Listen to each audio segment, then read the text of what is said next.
ஆயுதெழுத்து நிகழ்ச்சிக்கு உங்களை அன்போடு வரவேற்கின்றோம் நேர்களே. What an action packed political day. காலை முதல் மாலை வரை ஆக்ஷனுக்கு கொஞ்சம் கூட பஞ்சம் இல்லாமல், ட்விஸ்ட் டேர்னுக்கெல்லாம் பஞ்சம் இல்லாத ரொம்ப ஒரு அரசியல் பரபரப்பான நாள். எதிர்க்கட்சி தலைவர் உதயநிதி ஸ்டாலின் கைது செய்யப்பட்டு இப்போ நம்ம பேசிட்டு இருக்கிற இந்த நேரத்தில் தஞ்சாவூர் செங்கிப்பட்டி காவல் நிலையத்தில் அவர்கிட்ட விசாரணை நடந்துட்டுருக்கு. இன்றைக்கு நாள் முழுக்க அதுதான் பரபரப்பு. அது சட்டப்பூர்வமான கைதா, சரியான நடவடிக்கையா, அல்லது அரசியல் பழிவாங்கலா? எதிர்க்கட்சி தலைவர் சொல்கிறது போல் இது காமெடியான விஷயமா? கேட்போம். இன்றைய நிகழ்ச்சியில் நம்மோடு இணையக்கூடிய விருந்தினர்கள். பத்திரிகையாளர் திரு சித்தார்த் அவர்கள் நம்மோடு இணைந்திருக்கின்றார். அரசியல் விமர்சகர் திரு சுமன் கவி, தமிழக வெற்றி கழகத்தின் திரு அனந்த் அஜித் மற்றும் தமிழ்நாடு இளைஞர் கட்சியின் காமேஷ் அவர்கள் இணைகின்றார். திராவிட முன்னேற்ற கழகத்தின் சார்பில் திரு மனுஷ்யபுத்திரன் அவர்கள் இணைந்திருக்கின்றார். சற்று நேரத்தில் பத்திரிகையாளர் திரு பிரகாஷ் அவர்களும் நம்மோடு இணைவார். சித்தார்த், எப்படி பார்க்குறீங்க இந்த கைது?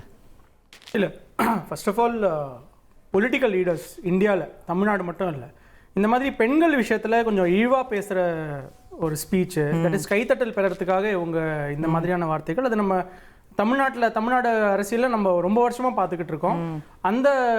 அந்த மாதிரி ஒரு பேச்சு வந்து இப்போவே நிப்பாட்டணுங்கிற மாதிரி பார்க்குறேன். ஏன்னா இது இப்போ நம்ம ஜந்தர் மந்தர் ப்ரொட்டஸ்ட்டை பார்க்குறோம், அதை வழி நடத்தினதே பெண்கள் தான். ஸோ இது வந்து ஒரு வேறு மாதிரியான ஒரு இந்தியாவை நம்ம பார்க்குறோம். யங்ஸ்டர்ஸ் வந்து இந்த மாதிரி ஒரு ஸ்பீச்சை, அதை அவர் பேர் எடுத்தார், அதெல்லாம் வந்து நம்ம அதை தாண்டி கடந்து போனாலும் இந்த மாதிரியான அரசியல் தலைவர்களை இப்படி பேசக்கூடாதுங்கிற மாதிரி தான் அவங்க எதிர்பார்க்குறாங்க. ஸோ அந்த விஷயத்தில் வந்து எல்லா அரசியல் தலைவர்களும், இதை நான் திமுக அதிமுக தாவேக்கான்னு மட்டும் சொல்லலை, எல்லாருமே வந்து இதை தவிர்க்கணுங்கிற மாதிரி தான் பார்க்குறேன். ஆனால் அரெஸ்ட் வந்து இப்போ நான் வந்து ஒரு ஃப்ரீ ஸ்பீச் பெர்ஸ்பெக்டிவ்ல பேசுகிறேன். இந்த அரெஸ்ட் வந்து ரொம்ப அதிகமாக தான் நான் பார்க்குறேன். ஏன்னா நம்ம இதை நிறைய பேரோட இந்த தப்புக்கு இந்த அரெஸ்ட் ரொம்ப பெருசு, அந்த மாதிரி பெருசு டெஃபினெட்லி. ஏன்னா ஒரு மெச்சூர், இப்போ நமக்கு 75 இயர்ஸ் ஆச்சு இந்தியா ஆஸ் அ டெமோக்ரஸினா, இப்போ நம்ம மெச்சூர் ஆக இந்த மாதிரியான வார்த்தைகளை வந்து ஒரு சோஷியல் ஆஸ்ட்ரசிசம் வேல தான் இதை வந்து டீல் பண்ணணும். ஐயே இவர் இப்படி பேசுறாரு, இவரை வந்து அப்படிங்கிற மாதிரி தான் பார்க்கணும். தவிர ஸ்டேட் வந்து இறங்கி தன்னோட ரிசோர்ஸை யூஸ் பண்ணி அரெஸ்ட் பண்றது வந்து ஒரு மெச்சூர் டெமோக்ரஸிக்கான அழகு இல்லைங்கிற மாதிரி தான் நான். நீங்க ஃப்ரீ ஸ்பீச், கருத்து சுதந்திரத்தை பத்தி பேசுனீங்க, இது கருத்து சுதந்திரத்துல வருமா? இல்ல, வராது. இல்ல இது இப்போ அவர் வந்து இப்போ நான் எப்படி சொல்றது, அது நம்ம டெமோக்ரஸி எப்படி பார்க்குறோங்கிறத பொறுத்து தான் இருக்கு.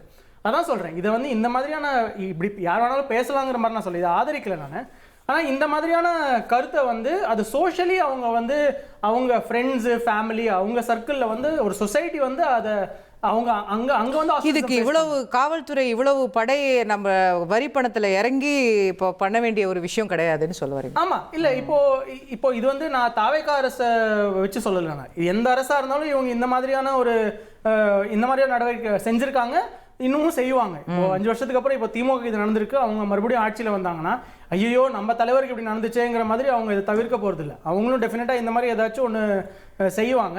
பட் இதை ஒரு மெச்சூர் டெமோக்ரஸியாக நம்ம கொண்டு போகிற போது பார்க்குறோம். ஏன்னா நம்ம வந்து இன்னைக்கு சோஷியல் மீடியாவில் வந்து நம்ம பார்க்குறோம், இந்த திமுக ஆதரவு நிலையில் இருக்கிறவங்க கூட, தட் இஸ் கட்சியில் இருக்கிறவங்க, ஆதரவு நிலையில் இருக்கிறவங்க கூட வந்து எதுக்கு இப்படி பேசினாருங்கிற மாதிரி தான் சொல்கிறாங்க. அதுவும் நீங்கள் பார்த்தீங்கன்னா அவங்க ஃபேமிலியில் வந்து ரொம்ப கிளாஸியான விமென்லாம் இருக்காங்க, கிளாஸியான லேடிஸ்லாம் இருக்காங்க, அவங்க தாட் ப்ராசஸ் அந்த மாதிரிலாம் இருக்கு. இவர் வந்து ஏன் இப்படி பேசுறாரு? ஏன்னா 2ஆம் கட்ட 3ஆம் கட்ட தலைவர் பேசுற போதே நம்ம வந்து முகம் சுளிக்கிற மாதிரி இருக்கு. ஸோ 2 கருத்தும் நிலவுது. எதுக்கு இப்படி பேசணும் அப்படின்னு, எதுக்கு இப்படி கைது பண்ணணும் அப்படின்னு, இந்த 2 கருத்துமே டெஃபினெட்லி. ஆனா இதை வந்து நம்ம ஒரு பொலிட்டிக்கல் தியேட்டரா தான் பார்க்கணும். இதுக்கு வந்து தாவேக்காவினர் வந்து பயங்கரமா ஃபயர் விட்டுருக்காங்க, பயங்கரமா கொண்டாடுறாங்க.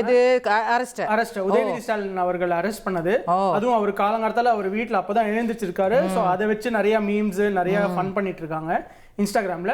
அந்த அதர் ஹேண்ட் வந்து இது திமுகக்கு அட்ரினலின் ஷாட். அவங்க வந்து இப்போ இந்த மாதிரியான கூட்டம் வந்து வேற ஏதாச்சும் நாளில் வந்திருக்குமான்னு நமக்கு தெரியாது.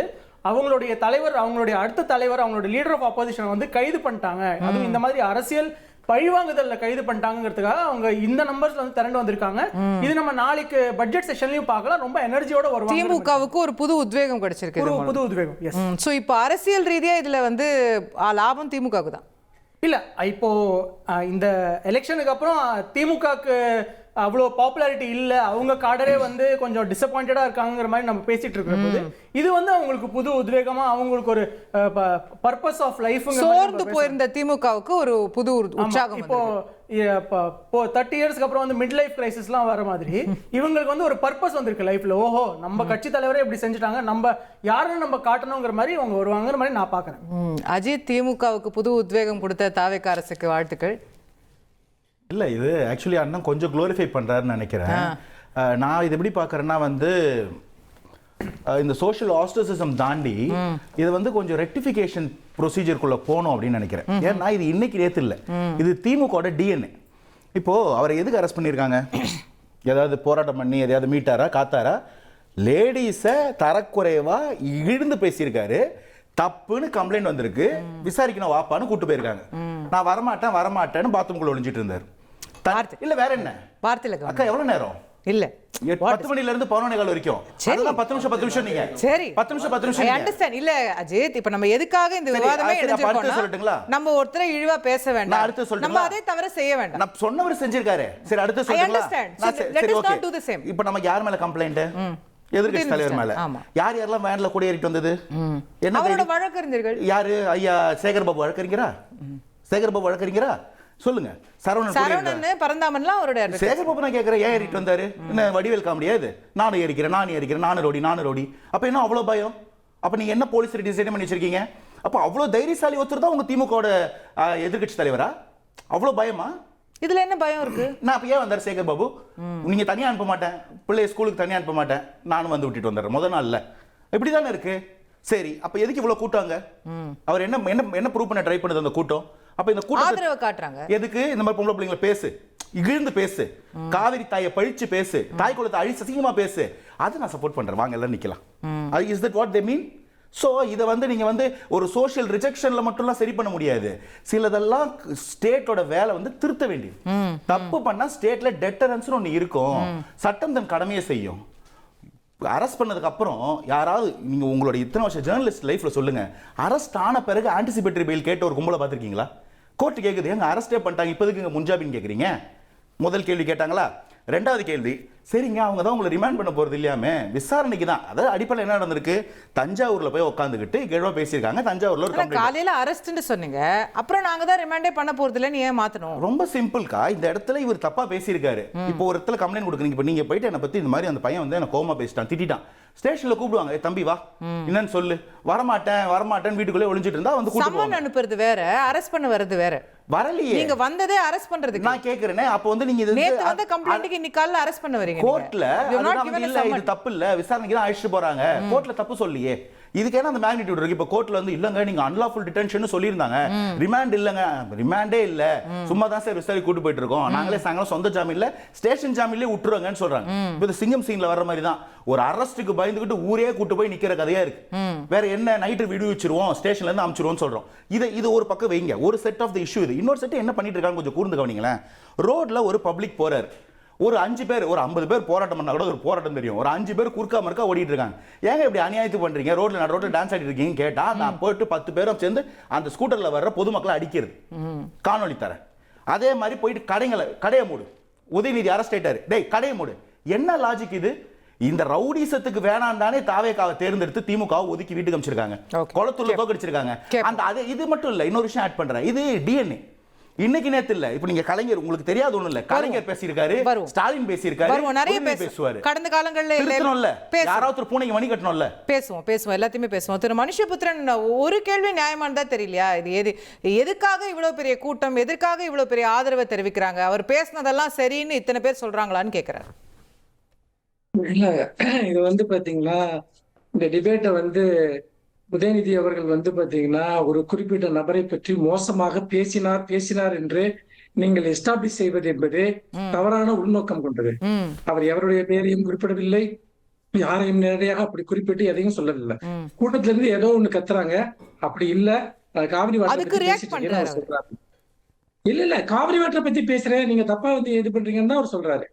நீங்க என்னன்னா இந்த மொத்த விவாதத்திலயும் அவர் அப்படி பேசினாருன்னு சொல்லிட்டு ஒரு எஸ்டாப்ளிஷ் பண்ண விரும்புறீங்க. அதை பத்தி அப்புறம் வருவோம். இப்போ இதுக்கு முன்னாடி ஒருத்தர் பேசினாரு, உதயநிதி காலையில போய் பாத்ரூம்ல ஒளிஞ்சுக்கிட்டாரு, கூப்பிட வரமாட்டேங்கிறாரு அப்படின்ட்டு. காவிரி பிரச்சனையில் கர்நாடக அரசையோ ஒன்றிய அரசையோ எந்த கேள்வியும் கேட்காமல் இன்னைக்கு பாத்ரூம்ல ஒளிஞ்சுக்கிட்டு இருக்கிறது முதலமைச்சர் விஜய். சரியா? அதை முதல்ல அவங்களை சிந்திக்க சொல்லுங்க. இதுவரைக்கும் ஒரு அறிக்கை உண்டா, ஒரு ஒரு பத்திரிகையாளர் சந்திப்பு உண்டா, நீங்க ஏன் எங்களுக்குரிய தனியை கொடுக்க மாட்டேங்கிறீங்க அப்படின்ட்டு அவர் எங்க யாருமே அவரை பார்க்கல. இவ்வளவு பெரிய பிரச்சனை தமிழ்நாட்டில் நடந்துகிட்டு இருக்கு.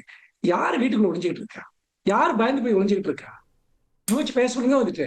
ஒருத்தர் கைது பண்ண வர்றாங்க. அவருடைய சட்டபூர்வமான உரிமையை பாதுகாப்பதற்கு அவருக்கு உரிமை இருக்கா இல்லையா? எங்க லாயர்ஸ் வரட்டும்னு சொல்றாரு. சுப்பிரமணியன் காலைல என்ன பேசுறாரு? நீங்க தான் லைவ்ல காமிச்சீங்க. எங்க லாயர்ஸ் வரட்டும்னு இப்பவே கொண்டு போவாங்கிறாங்க. கோர்ட் என்ன சொல்லுது? காலையில 12 மணி வரைக்கும் அவரை அரெஸ்ட் பண்ணக்கூடாதுன்னு சொல்லுது. சொல்லிச்சா இல்லையா? உங்க டிவில தான் பார்த்தேன். 12 மணி வரைக்கும் அரசு 12 மணிக்கு வழக்கு எடுத்துக்கிறோம்னு சொல்லுச்சு கோர்ட்டு.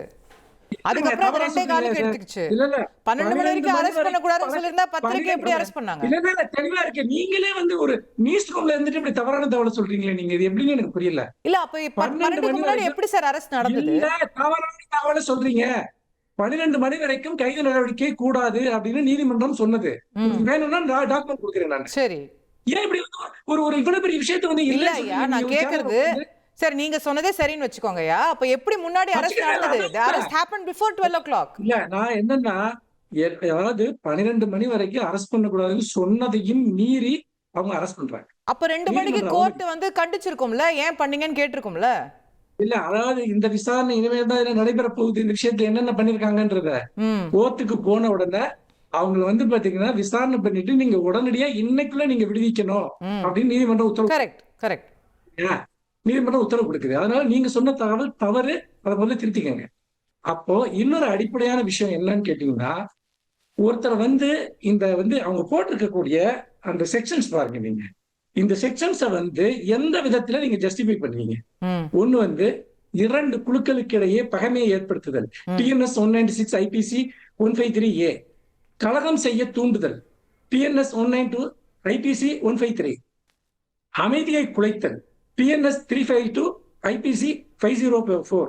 அதே மாதிரியே பாத்தீங்கன்னா இதோடு TNS 61 கிரிமினல் சதி. புரியுதுங்களா? கிரிமினல் சதி. இது எல்லாமே ஒரு மிகப்பெரிய ஒரு போராட்டத்தை அல்லது ஒரு நாட்டுக்கு எதிரான ஒரு பெரிய துரோகத்தை செய்யறவங்க மேல போடுற ஒரு வழக்கு பிரிவுகள். அதை இவங்க மீனிங்ஃபுல்லா தான் போட்டிருக்காங்கன்னு நான் நினைக்கிறேன். ஏன்னா நேற்று உதயநிதி அவர்கள் விவசாயிகளுடைய போராட்டத்திற்கு தலைமை தாங்கினார். இன்னைக்கு கர்நாடகா நமக்கு செய்கிற துரோகங்களுக்கு எதிராக விவசாயிகளுடைய உணர்வுகளை பிரதிபலித்தார். ஒருவேளை கர்நாடகாவுக்கும் தமிழ்நாட்டிற்கும் இடையில உதயநிதி மோதலை ஏற்படுத்துறாருன்னு இவங்க நிரூபிக்க விரும்புறாங்களா? இந்த போராட்டம் என்பது பாத்தீங்கன்னா பொது அமைதிக்கு பங்கம் விளைவிக்கும்னா அதுதான் பொது அமைதிக்கு பங்கம் விளைவிக்கணும்னு அவங்க நினைக்கிறாங்க. ஏன்னா கர்நாடக அரசிற்கு எதிராக எதுவுமே இங்கு பேசப்படக்கூடாது, ஒன்றிய அரசுக்கு எதிராக எதுவுமே பேசப்படக்கூடாது என்பதுதான். அதாவது இவங்க சைலண்டா இருக்கிறது மட்டும் இல்ல, இவங்க ஓடி ஒழிஞ்சுட்டு இருக்கிறது மட்டும் இல்ல, மற்றவங்களும் பேசக்கூடாது. 2வது, நாளைக்கு சட்டசபை கூடுது. சட்டசபை கூடுறப்ப போன முறை மாதிரி அவர் உதயநிதி வந்தாருன்னா ஏதாவது நம்மளை கலாய்ப்பாரு அப்படின்னு தெரிஞ்சுக்கிட்டு அவரை வரவிடாம பண்ணணும். தனி நபர் ராஜ்யமா அதை நடத்தணும்னு அவங்க விரும்புறாங்க. இவங்க நடத்தக்கூடிய பொதுக்கூட்டமா அது சட்டசபைங்கிறது. பட்ஜெட் தாக்கல் செய்யறதுக்கு முன்னாடி கேபினெட் அந்தஸ்து இருக்கக்கூடிய ஒருத்தரை இவ்வளவு பிரிவுகள்ல வழக்கு பதிவு செய்து கொண்டு போக வேண்டிய அவசியம் என்னங்கிறத நான் கேட்க விரும்புறேன். அப்புறம் பாத்தீங்கன்னா ஒன்னே ஒண்ணு நான் உங்ககிட்ட கேட்டேன். கொஞ்சம் உங்க சேனல்ல தான் ஆதவர்ஜி நான் பேசினது காமிச்சிட்டு இருந்தீங்க. பெண்களுக்கு பெண்களை யாரும் தவறாக பேசினாலும் நாங்கள் விடமாட்டோம் அப்படின்னு ரொம்ப ஆவேசமா பேசினவர் ஆனா நயனார் நாகேந்திரன் பெண்களை பத்தி குறிப்பா இப்போ ஒரு பெண்ணை மையமா வச்சு நீங்க சொல்றீங்க இல்லையா, அந்த திரைக்கலைஞரை பத்தி என்ன பேசினார்? விஜய் அவர்கள் உங்க வீட்டுல இருந்து வரணும்னு சொன்னாரு. நீங்க தான் ஆட்சிக்கு வந்துட்டீங்களே, அவ்வளவு தவறா உங்களுக்கு நேரடியா உங்க சிஎம் அட்டாக் பண்ண ஒருத்தர் மேல ஏன் இன்னைக்கு வரைக்கும் நீங்க ஒரு எஃப்ஐஆர் பண்ணல? இத்தனை பிரிவு இருக்கு உங்ககிட்ட, அதுல ஒரு பிரிவுலையாவது நாகேந்திரன் மேல நீங்க வழக்கு பதிவு செஞ்சிருக்கலாமே. ஏன் அப்ப பாத்தீங்கன்னா அவ்வளவு பயமா உங்களுக்கு பிஜேபி கிட்ட, அவ்வளவு நடுக்கமா? இன்னும் வேணாங்க பெண்களை இழிவுபடுத்த கூடாதுன்னு ஆவேசமா அதுக்கப்புறம் அவர் வருத்தம் தெரிவிச்சிட்டாருன்னு நினைக்கிறேன் அந்த விஷயத்துல. இல்ல சரி, நீங்க செஞ்சாருன்னு சொன்னீங்கன்னா ஒரு பிரச்சனை. அன்னைக்கு கூட இவங்க சிஎம், அதாவது இவங்க அன்னைக்கு அவர் சிஎம் இல்ல, இவங்க கட்சி தலைவரை வச்சு பையமா வச்சுதான் அந்த கமெண்ட் பண்றாரு. அன்னைக்கு திரிசா ரியாக்ட் பண்ணாங்க. ஆனா அன்னைக்கு பாத்தீங்கன்னா விஜய் அவர்கள் ரொம்ப சைலண்டா தானே இருந்தாரு, எதுவுமே ரியாக்ட் பண்ணலையே. அல்லது அவங்க தரப்புல யார் ரியாக்ட் பண்ணாங்க? ஒண்ணுமே இல்லையே.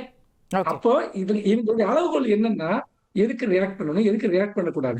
என்னன்னா இன்னைக்கு உதயநிதியை பார்த்து பயப்படுகிறாங்க. அவங்க இவ்வளவு பேசுனதெல்லாம் அலோவ் பண்ணீங்க, ஒரு நிமிஷம் சொல்ல விடுங்க. அதாவது உதயநிதியை பார்த்து அஞ்சுகிறார்கள். இல்ல அது என்ன அடிப்படைன்னு கேட்டீங்கன்னா, இவங்களை வந்து பேச விட்டாங்கன்னா இவங்களை எக்ஸ்போஸ் பண்றாங்க. காவிரியில வந்து இவங்களுடைய கையாளாதனத்தை வந்து டிஎம்கே எக்ஸ்போஸ் பண்ணுது. அதே போல எப்படி வந்து ஒன்றிய அரசோடவும் இன்னைக்கு கர்நாடகாவோடவும் ஒரு டபுள் ஏஜென்ட் மாதிரி வந்து பாத்தீங்கன்னா இவங்க செயல்பட்டுக்கிட்டு இருக்காங்க அப்படிங்கறத வந்து இவங்க எக்ஸ்போஸ் பண்றாங்க. விவசாயிகளை வந்து பாத்தீங்கன்னா போய் தூண்டுறாங்க. இவங்களை பேச விடக்கூடாது, பயமுறுத்தணும். இதுக்காக இவ்வளவு கீழ்த்தரமான ஒரு நடவடிக்கை. நான் என்ன கேக்குறேன்னா, நீங்க வந்து நீதிமன்றத்தை போய் நீங்க நிக்க வேண்டியது தானே. நாங்க சும்மா விசாரணைக்கு தான் வந்தோம், ஏன் பின்வாங்குறீங்க? ஏன் உங்களுக்கு அந்த தைரியம் இல்லை? ஏன்னா நீதிமன்றம் உங்களை நங்கு நங்கு நங்குன்னு தலையில கொட்டுன்னு உங்களுக்கு நல்லா தெரியும். சரி, விசாரணை பண்றீங்க இல்லையா? அப்போ அது ஒரு காவல்துறை அதிகாரியினுடைய முடிவுதான். அவரை கொண்டு போய் தஞ்சாவூர்ல வச்சுதான் நீங்க விசாரிக்கணுமா? சாயந்தரமே விடுறதுக்கு அவர்கள் எங்கேயும் விசாரிக்க அலைக்கழிக்கணும். ஒரு வார்த்தை மட்டும் சொல்றேன்.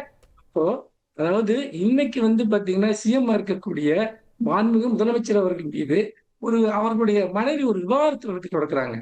அது சம்பந்தமான ஒரு சர்ச்சை வர்றப்ப அதெல்லாம் அதுக்கு ஒர்த்து இல்லை அப்படிங்கிறாரு வந்து. அப்போ இதை விட பெண்களை யாராவது இழிவுபடுத்த முடியுமா? என்ன வந்துட்டு பாத்தீங்கன்னா அவர் வந்து கிளியர் கட்டா வந்து பாத்தீங்கன்னா சொல்றது வந்து பாத்தீங்கன்னா மீனிங்ல எதுவுமே பண்ணலன்ட்டு அதை மட்டும் வச்சுக்கிட்டு நேஷனல் மீடியாவில் ஒரு பெரிய டிபேட் கிரியேட் பண்ணுங்க. எல்லாமே ஈவினிங்ல இருந்து இந்த நாடகம் அரங்கேற்றப்படுது. நேஷனல் மீடியா எப்படி திடீர்னு இதை மட்டும் எடுத்து பேசுது?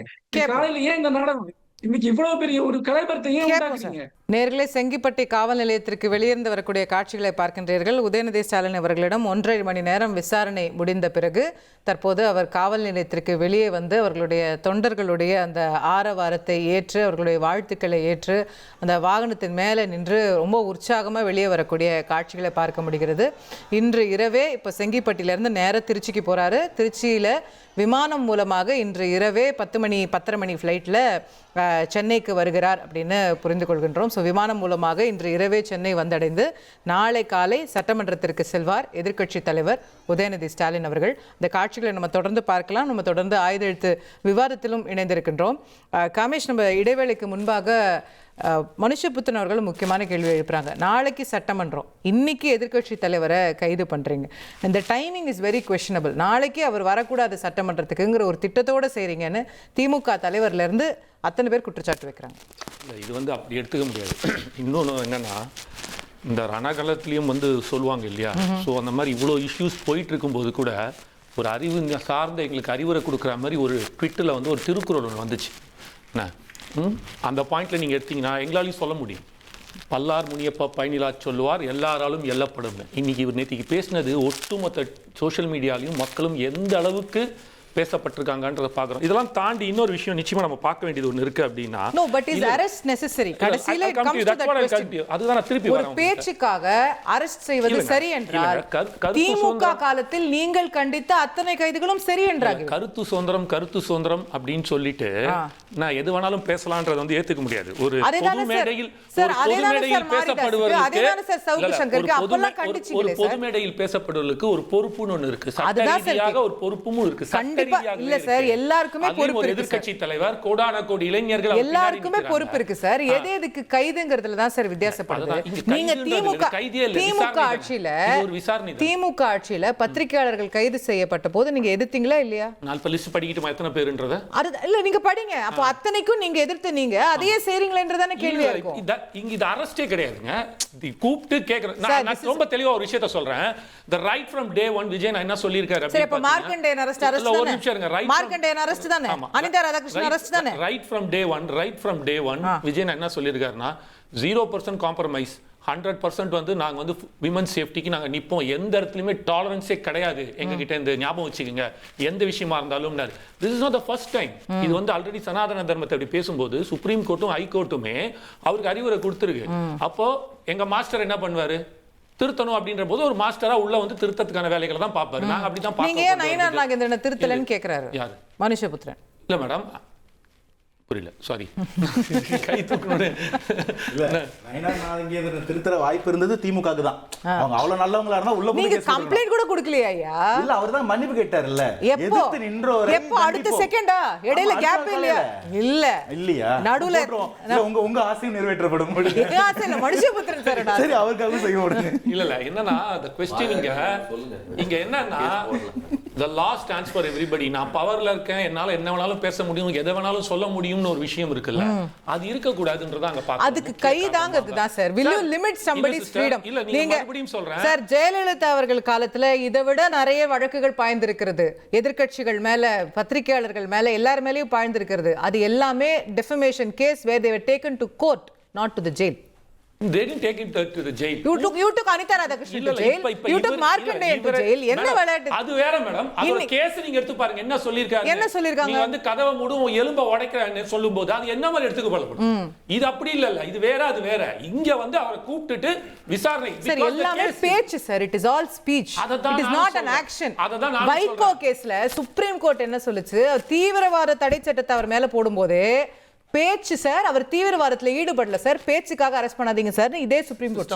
சாரி சிஸ்டர், அதான் சொல்ல வரேன் சிஸ்டர். இந்த ஒரு சிஸ்டம் ஒன்று ஃபார்ம் பண்றீங்கல்ல, இது ஒரு சாதாரண விஷயம் தானே, இது ஒரு பெரிய பேசு பொருளா எடுத்துக்கலாமான்னு பாக்குறீங்கல்ல. இது அப்படி பார்க்கக்கூடிய ஒரு சூழ்நிலைகள் இப்ப இல்ல. People are very sensitive. எல்லா இடத்துலயுமே எல்லாருக்குமே ஒரு இஷ்யூஸ் இருக்கு. இப்போ அவங்க என்ன அந்த இடத்துல நேத்திக்கு பேசிட்டு வந்தாரு, அதனால இன்னைக்கு ஒருவேளை நேத்திக்கு இந்த இது வந்து சைதாப்பேட்ல நடந்தது வச்சு, சைதாப்பேட்ல கூப்பிட்டுருப்பாங்க, போய் ஒரு 10 நிமிஷத்துல நான் என்ன கேக்குறேன், இல்ல இப்போ இதை நீங்க செய்யறது இல்ல, நீங்க they are making it a big Kamesh, நீங்க பிராக்டிகலா பாருங்க. இன்னைக்கு நாள் முழுக்க என்ன நடைபெற்றிருக்கிறது. இன்னைக்கு நீங்க இதை செய்ததனால உடனடியாக திரு உதயநிதி ஸ்டாலின் அவர்கள், ஆஹா நாம பேசியது தவறு, ஆஹா இது ஒரு பெரிய பிரச்சனை, இது ஒரு பெரிய சிக்கல், உடனடியாக திமுக இல்ல. So what have you done? Siddharth சொன்ன மாதிரி நீங்க மைலேஜ் தான கொடுத்திருக்கீங்க, உங்களுக்கு அட்ரினலின் தான கொடுத்திருக்கீங்க, உங்களுக்கு இதனால என்ன பயன் இருந்திருக்கு? இல்ல இல்ல, அதுதான் சொல்றேன். இப்போ வந்து நீங்க அந்த அவர் 10 நிமிஷமா நிக்கிறாரு, வெளியிலே வர முடியல, அந்த அளவுக்கு ஒரு பெரிய கூட்டம் பாருங்க, எந்த அளவுக்கு அவருக்கு ஒரு இது இருக்குன்னா, இத்தனை பேர் ஓட்டு போடுந்தா காட்சியே பிடிச்சிருக்கலாம். எனக்கு அதுவே டவுட்டா இருக்கு. உண்மையாவே இவங்க எல்லாம் வந்து திமுக தொண்டர்கள் தானா இல்ல வேற ஏதாவது? சரி, அப்புறம் ஏன் மேல கேஸ் வரப்போது தேவையில்லாம சொல்ல வரேன். எதுக்காகனா, the problem இங்க என்னன்னா, எல்லாருமே கடந்து வந்துட்டே இருக்கீங்க. சகிப்புத்தன்மைன்னு ஒன்று இருக்குல்ல, it has gone to the level of இவரு இன்னைக்கு மேத்திக்கல. இதே எடப்பாடி ஐயா இருக்கும்போது என்ன பேசினாரு? எடப்பாடி அவர் என்ன பேசினாரு? என்ன மாதிரியான எடப்பாடியும் அவரை பேசினாரு. ஆட்சிக்கு எப்படி வந்தார் தெரியுமான்னு பேசுறாருல. இப்ப நான் என்னோட क्वेश्चन மறுபடியும் நான் சொல்றேன் பாருங்க. இப்போ போன தலைமுறை ஒன்னு செஞ்சது அப்படின்றதுக்காக இந்த தலைமுறை அதையே ஃபாலோ பண்ணணும்ன்ற அவசியம் இல்ல. that should be a change. நாங்க இப்ப பேசும்போது எந்த இடத்துலயுமே நாங்க பேசும்போது ஒரு என்னை வந்து ஒரு 10 பேர் பாக்குறாங்க, இன்னைக்கு வந்து நான் உட்கார்ந்து பேசுறேன், இப்ப நான் பேசட்டுமா, எடுத்து ஒரு வார்த்தை நான் சொல்லட்டுமா, பார்த்து படிக்கிறாரு, என்ன பிட்டு ப்ரோ இப்படி படிக்கிறீங்களே அப்படி நான் கேட்க முடியுமா? கேட்க முடியாது. இல்ல that's what I'm saying. எல்லாத்தையும் சொல்லி போட்டு கேட்க முடியுமா? கேட்க முடியல. தவறு காமேஷ், செய்யாதீங்க. இல்லங்க, அவர் பார்த்து படிக்கிறாருங்க, அததான் நான் சொல்றேன். இப்போ அவர் சொன்ன வார்த்தையில என்னால சொல்ல முடியும்ல? தவறு, வேண்டாம். but we are not doing it. அததான் நான் சொல்ல வரேன். we are not doing it. we are not doing it. Why we are not doing it? அதை இந்த அவை ரசிக்காது. வேண்டாம். இல்ல, why we are not doing it? Because ஒரு 1000 பேர் 10,000 பேர் மேல பாக்குறான். அவனுக்கு வர தலைமுறைக்கு நம்ம வந்து பெட்டர்மெண்டா இருக்கணும். அவனை வந்து வேற வழியில கொண்டு போகும்போது நீங்க இப்படி எல்லாம் பண்ணீங்கன்னா அவன் இன்னும் ஒன்னு அக்ரெசிவா தான் போயிட்டு இருப்பான். அதுதான் நாங்க சொல்ல வரோம். கேப்போம். சுமன் கவி சார் ஒரு முக்கியமான பாயிண்ட் அவர் சொல்றாரு. இந்த தலைமுறை இந்த மாதிரியான பேச்சுக்களை ஏற்கிறது இல்ல, நாங்க வந்து இதெல்லாம் மொத்தமாக நிறுத்தணும்னு நினைக்கிறோம். இன்றைக்கு ஒரு காலத்துல இருந்த சகிப்புத்தன்மை மக்களுக்கு வந்து இப்போ இதெல்லாம் இன்னும் டாலரேட் பண்ணணும்னு மக்கள் நினைக்கல. அப்போ ஆக்ஷன் மூலமாக தலைவர்களுக்கு உணர்த்த வேண்டிய நேரம் வந்துருச்சுங்கிறாரு. அதாவது Vijay not speak only action. அவர் வந்து பேசுவதை விட நடவடிக்கை அதிகம், அவர் செகல் வீரர் அப்படிங்கிற மாதிரியான ஒரு பிம்பத்தை இந்த இவர்கள் தாவேக்காரர்கள் மற்றும் அவர்களுடைய ஆதரவாளர்கள் இங்கே பேச வந்திருக்கிறவர்கள் பலரும் வந்து முன்னிறுத்துறாங்க. அப்படிப்பட்ட ஆக்ஷனான ஒரு நடவடிக்கை செய்கிறதா இருந்தால் அப்போ அங்கே உதயநிதி வந்து கிட்டத்தட்ட 24 நிமிஷம் பேசுகிறாரு.